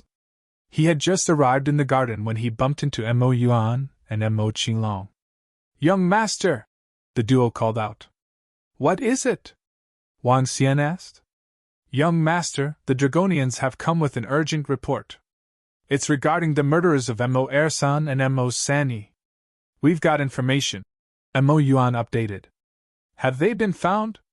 Wang Xian questioned as he lifted an eyebrow.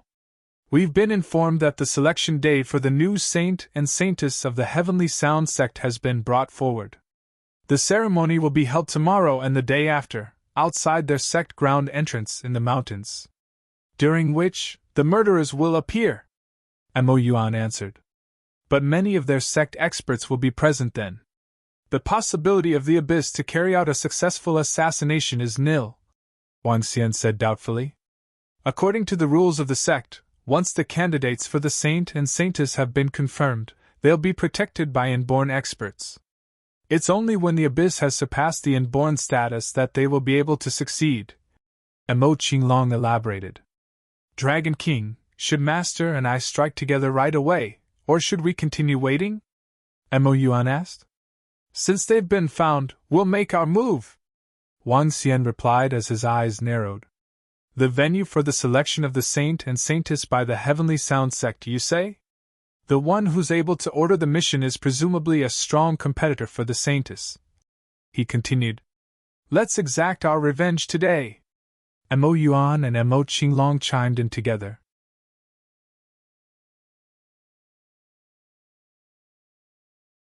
Chapter 320. A Zither as a Gift 1. Wang Xian didn't like things to drag on in whatever he did. Since he had verified where the culprit had appeared, he would want to resolve this matter quickly. Heavenly Sound Sect? Wang Xian pondered for a while before asking. Among the sacred sects, what's the strength level of the Heavenly Sound Sect? Among the 8 sacred sects, the strength of the Heavenly Sound Sect is ranked 5th in the underworld. It isn't particularly strong but definitely not weak, replied Mo Qinglong. The 8 sacred sects and 5 sacred clans were the 13 strongest forces in China. Every force had a peerless expert that could send tremors to the entire underworld with a stomp of their foot. Heavenly Sound Sect was located in Ning City. Wang Xian and the group had been there once. There wasn't any direct flight from Rivertown to Ning City. If they were to travel by car, it would take at least 8 to 9 hours. It's already past 2 in the morning. When we get to Ning City, it will be close to noon. Wang Xian looked at the time on his watch and had no intention of wasting any time. We will head there right away. Both of you come with me. Let Mo Shiwu attend to the matters of the spiritual island. Besides that, get the Abyss along. This time, he was prepared to do this under the identity of the Abyss. Wang Xian still did not wish to enter into direct confrontation with the sacred sect. Moreover, with his current strength, he wouldn't be a match for a sacred clan unless they were in the seas. On land, his battle prowess was similar to a Dan realm expert. After witnessing the strength of Sui Huang from the Sui family, Wang Xian conjectured that there would also be Dan realm experts within these sacred sects and clans. Moreover, a sacred sect had a lot more inborn realm experts than Wang Xian. Since the Abyss was already known throughout the underworld, it didn't matter if their name got a little more publicity. Wang Xian revealed a faint smile. Since eliminating the Dark Conjurers, the Abyss was widely recognized as the strongest assassin group in the underworld. There were even some members of the underworld who believed that they possessed the strength of a sacred sect, and was the most horrifying uprising force at this moment. Let's return immediately, Wang Xian said to Mo Qinglong and Mo Yuan. Yes, young master. The two of them nodded their heads. Wang Xian hesitated for a while, returned to the treasure room and took Zhan Lu and Hao Zhong with him. Her Zither was destroyed because of me previously. I shall compensate her with this. At the thought of the cold expression of Tang Yixian with her broken Zither, he shook his head slightly. Holding Zhan Lu and Hao Zhong, Wang Xian headed towards the shore. A short distance away, a yacht awaited him in the middle of the sea. Other than his yacht, there were over 20 ships in the surroundings. Wang Xian jumped into the air and landed on one of the ships. He collected it as resources for his dragon palace before doing the same for the rest of the ships. Wang Xian felt it was a little wasteful to convert these ships directly into resources. When he returned to his yacht, Wang Xian placed the Zither in his room. Lying on the bed, he soon fell asleep. The yacht moved rapidly. When he arrived at Rivertown, dawn had broken. Wang Xian hesitated for a moment.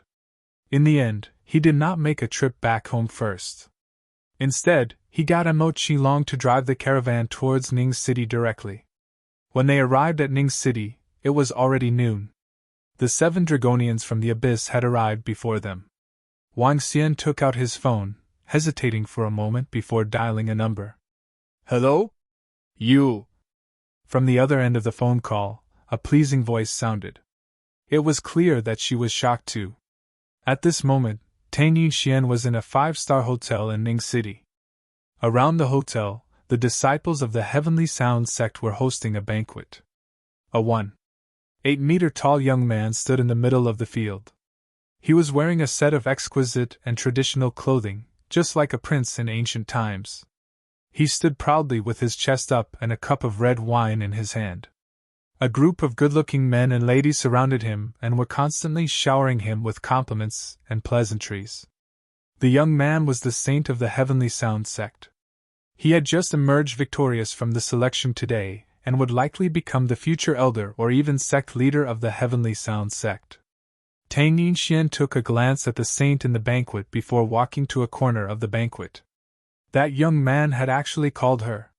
She could still feel the palpitations and shock at the thought of the news she came across 2 days after she returned to the sect. At that time, the strength that the young man had demonstrated greatly shocked her. However, all her attention was on her broken zither. When she heard that the abyss had annihilated the dark conjurers, she stared blankly into space for over 10 minutes. She knew that the young man was taking revenge for his subordinates. After luring out the assassins of the dark conjurers and getting some clues, he went to annihilate the entire dark conjurer organization.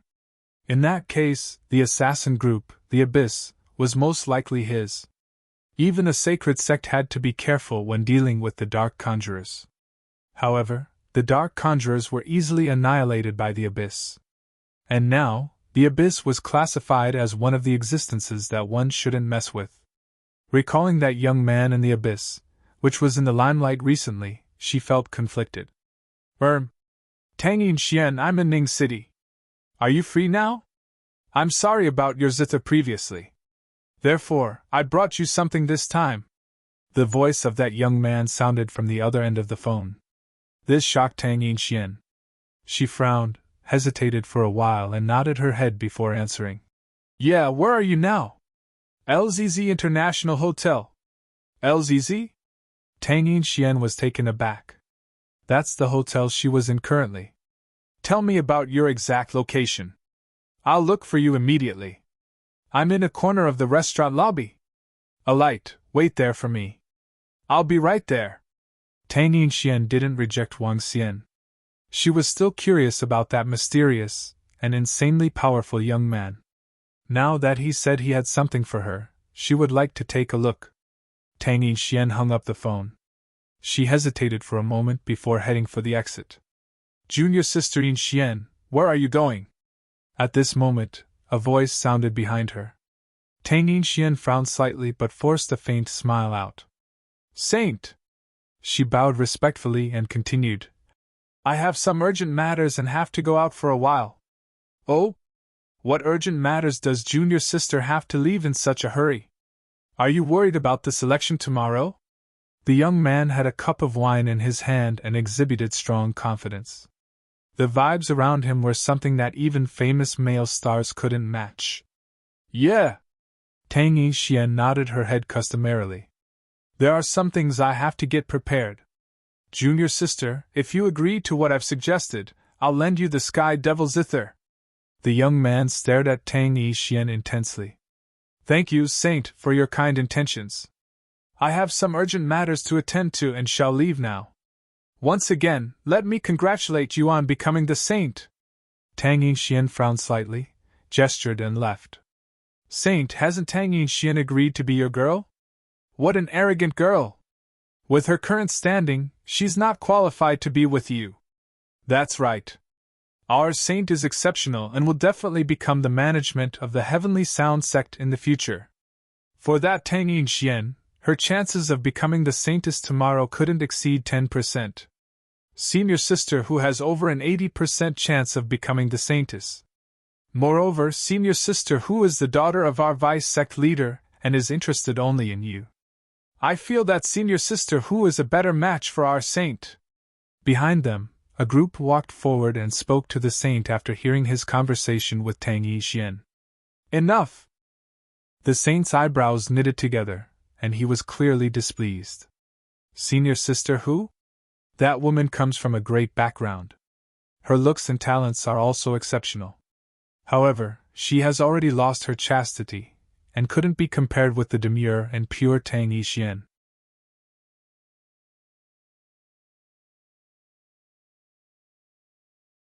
Chapter 321, A Zither as a Gift 2. Seeing that the Saint had turned restless, the crowd went silent in an instant. Some of the female disciples looked at Tang Yixian from the back with faces of envy. How does a lass like you with no prominent background deserve favor from the saint? With curiosity in mind, Tang Yixian walked towards the reception of the hotel restaurant. In favor of the saint's kindness, she paid no attention to the commotion behind. She had not been supported by such strong backing at Heavenly Sound sect. She had been discovered by a half-step and born from the sect by chance, and taken in as a disciple from there. Through her own efforts, she had ascended to become one of the top disciples in a short span of just over a decade. Yet, despite having achieved her current status as a half-step and born, she was not very confident in the face of the assessment today. Given that even the granddaughter of the vice sect leader also had to vie for the position of saintess these days, her master too had little confidence in her becoming one. She was bound to lose, should there be a competitor whose natural abilities were paralleled with hers, but came supported by rich resources and strong backing. This was something Tang Yixian had found hard to concede. "Where are they?" Tang Yixian asked as she came to the restaurant entrance. She swept a glance inside and saw a familiar figure at the far end. Walking over, Tang Yixian looked at the party's surroundings. He was seated alone, whereas another two familiar figures sat at a table nearby. "Our lovely Tang Yixian, to think you made it here so quickly!" Wang Xian greeted with a smile, waving as he saw Tang Yixian approaching. The delicacies on the table had remained untouched. Alongside lay a precious sword in a box, where the latter resembled a zither casing.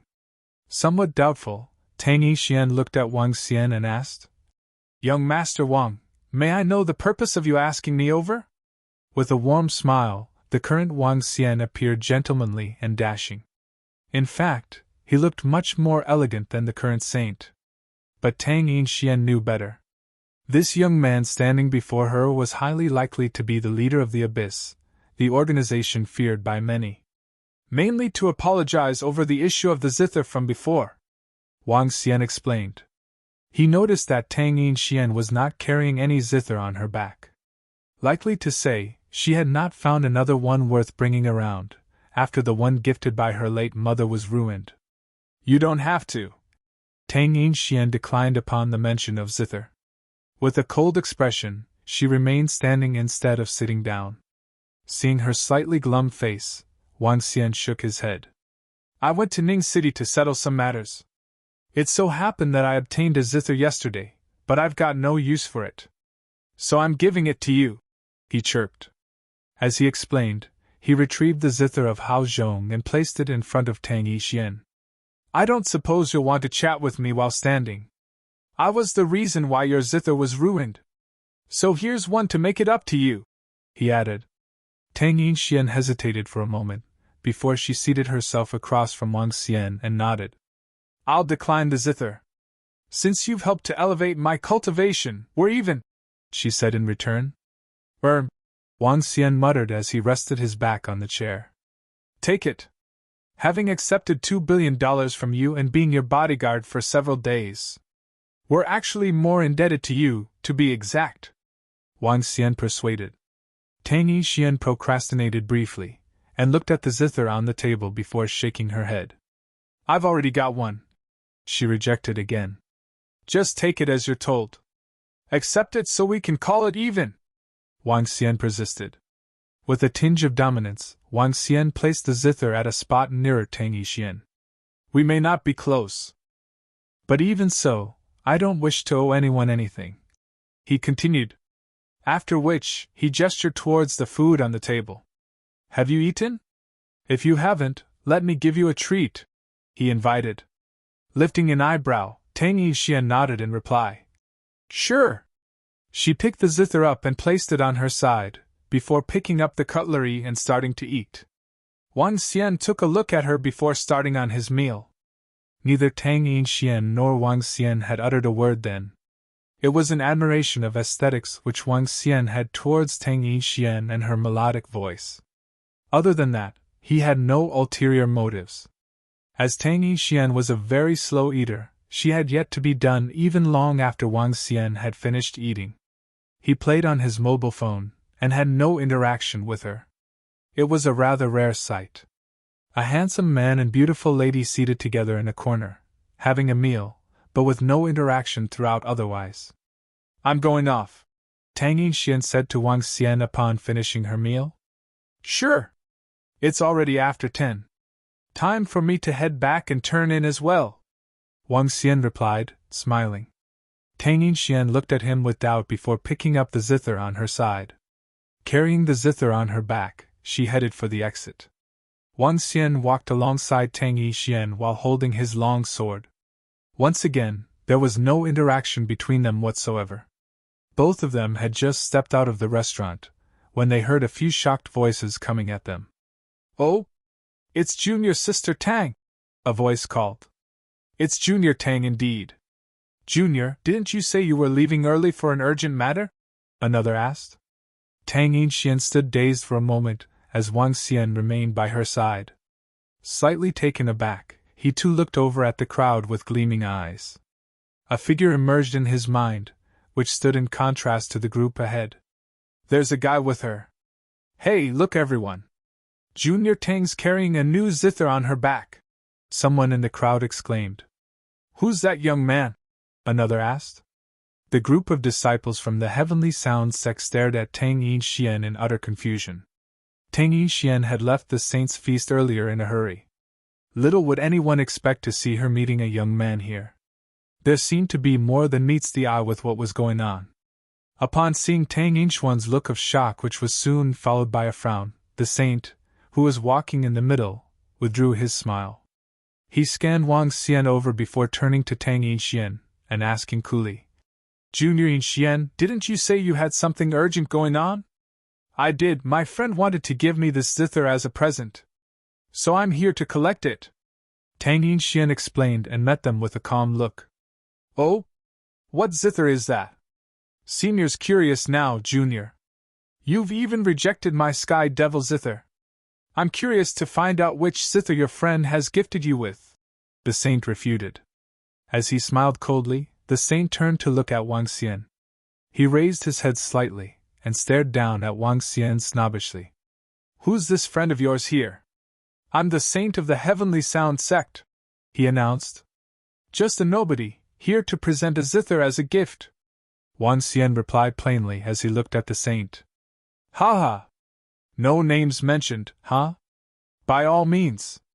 I won't remember it anyway, the saint smirked. Junior sister, what good zither can a nobody gift you with? Consider my offer. After all, it's your most crucial selection test tomorrow, he advised Tang Yinxian. Dismissing the saint's words, Tang Yinxian looked on with a face of dismay and annoyance. She turned to check on Wang Xian, to see if he had been offended. A nobody? This gentleman here is most likely the leader of the abyss. How does that make him a nobody? Right now, she was more afraid of Wang Xian, for fear that he may strike at this saint any moment and finish him off.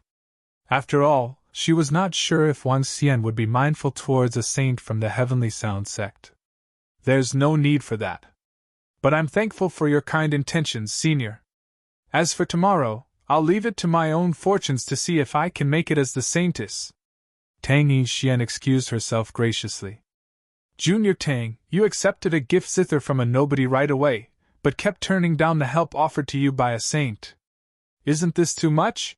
A female disciple snapped. She resented Tang Yinxian with a face green with jealousy. That's right. How can a lousy zither from a nobody compare to the saint's Sky Devil zither? Junior, is there something going on between you and this lad? Another questioned. You're tuning into the Phoenix Knights YouTube channel. Don't forget to subscribe and join us on this journey to catch the most captivating stories.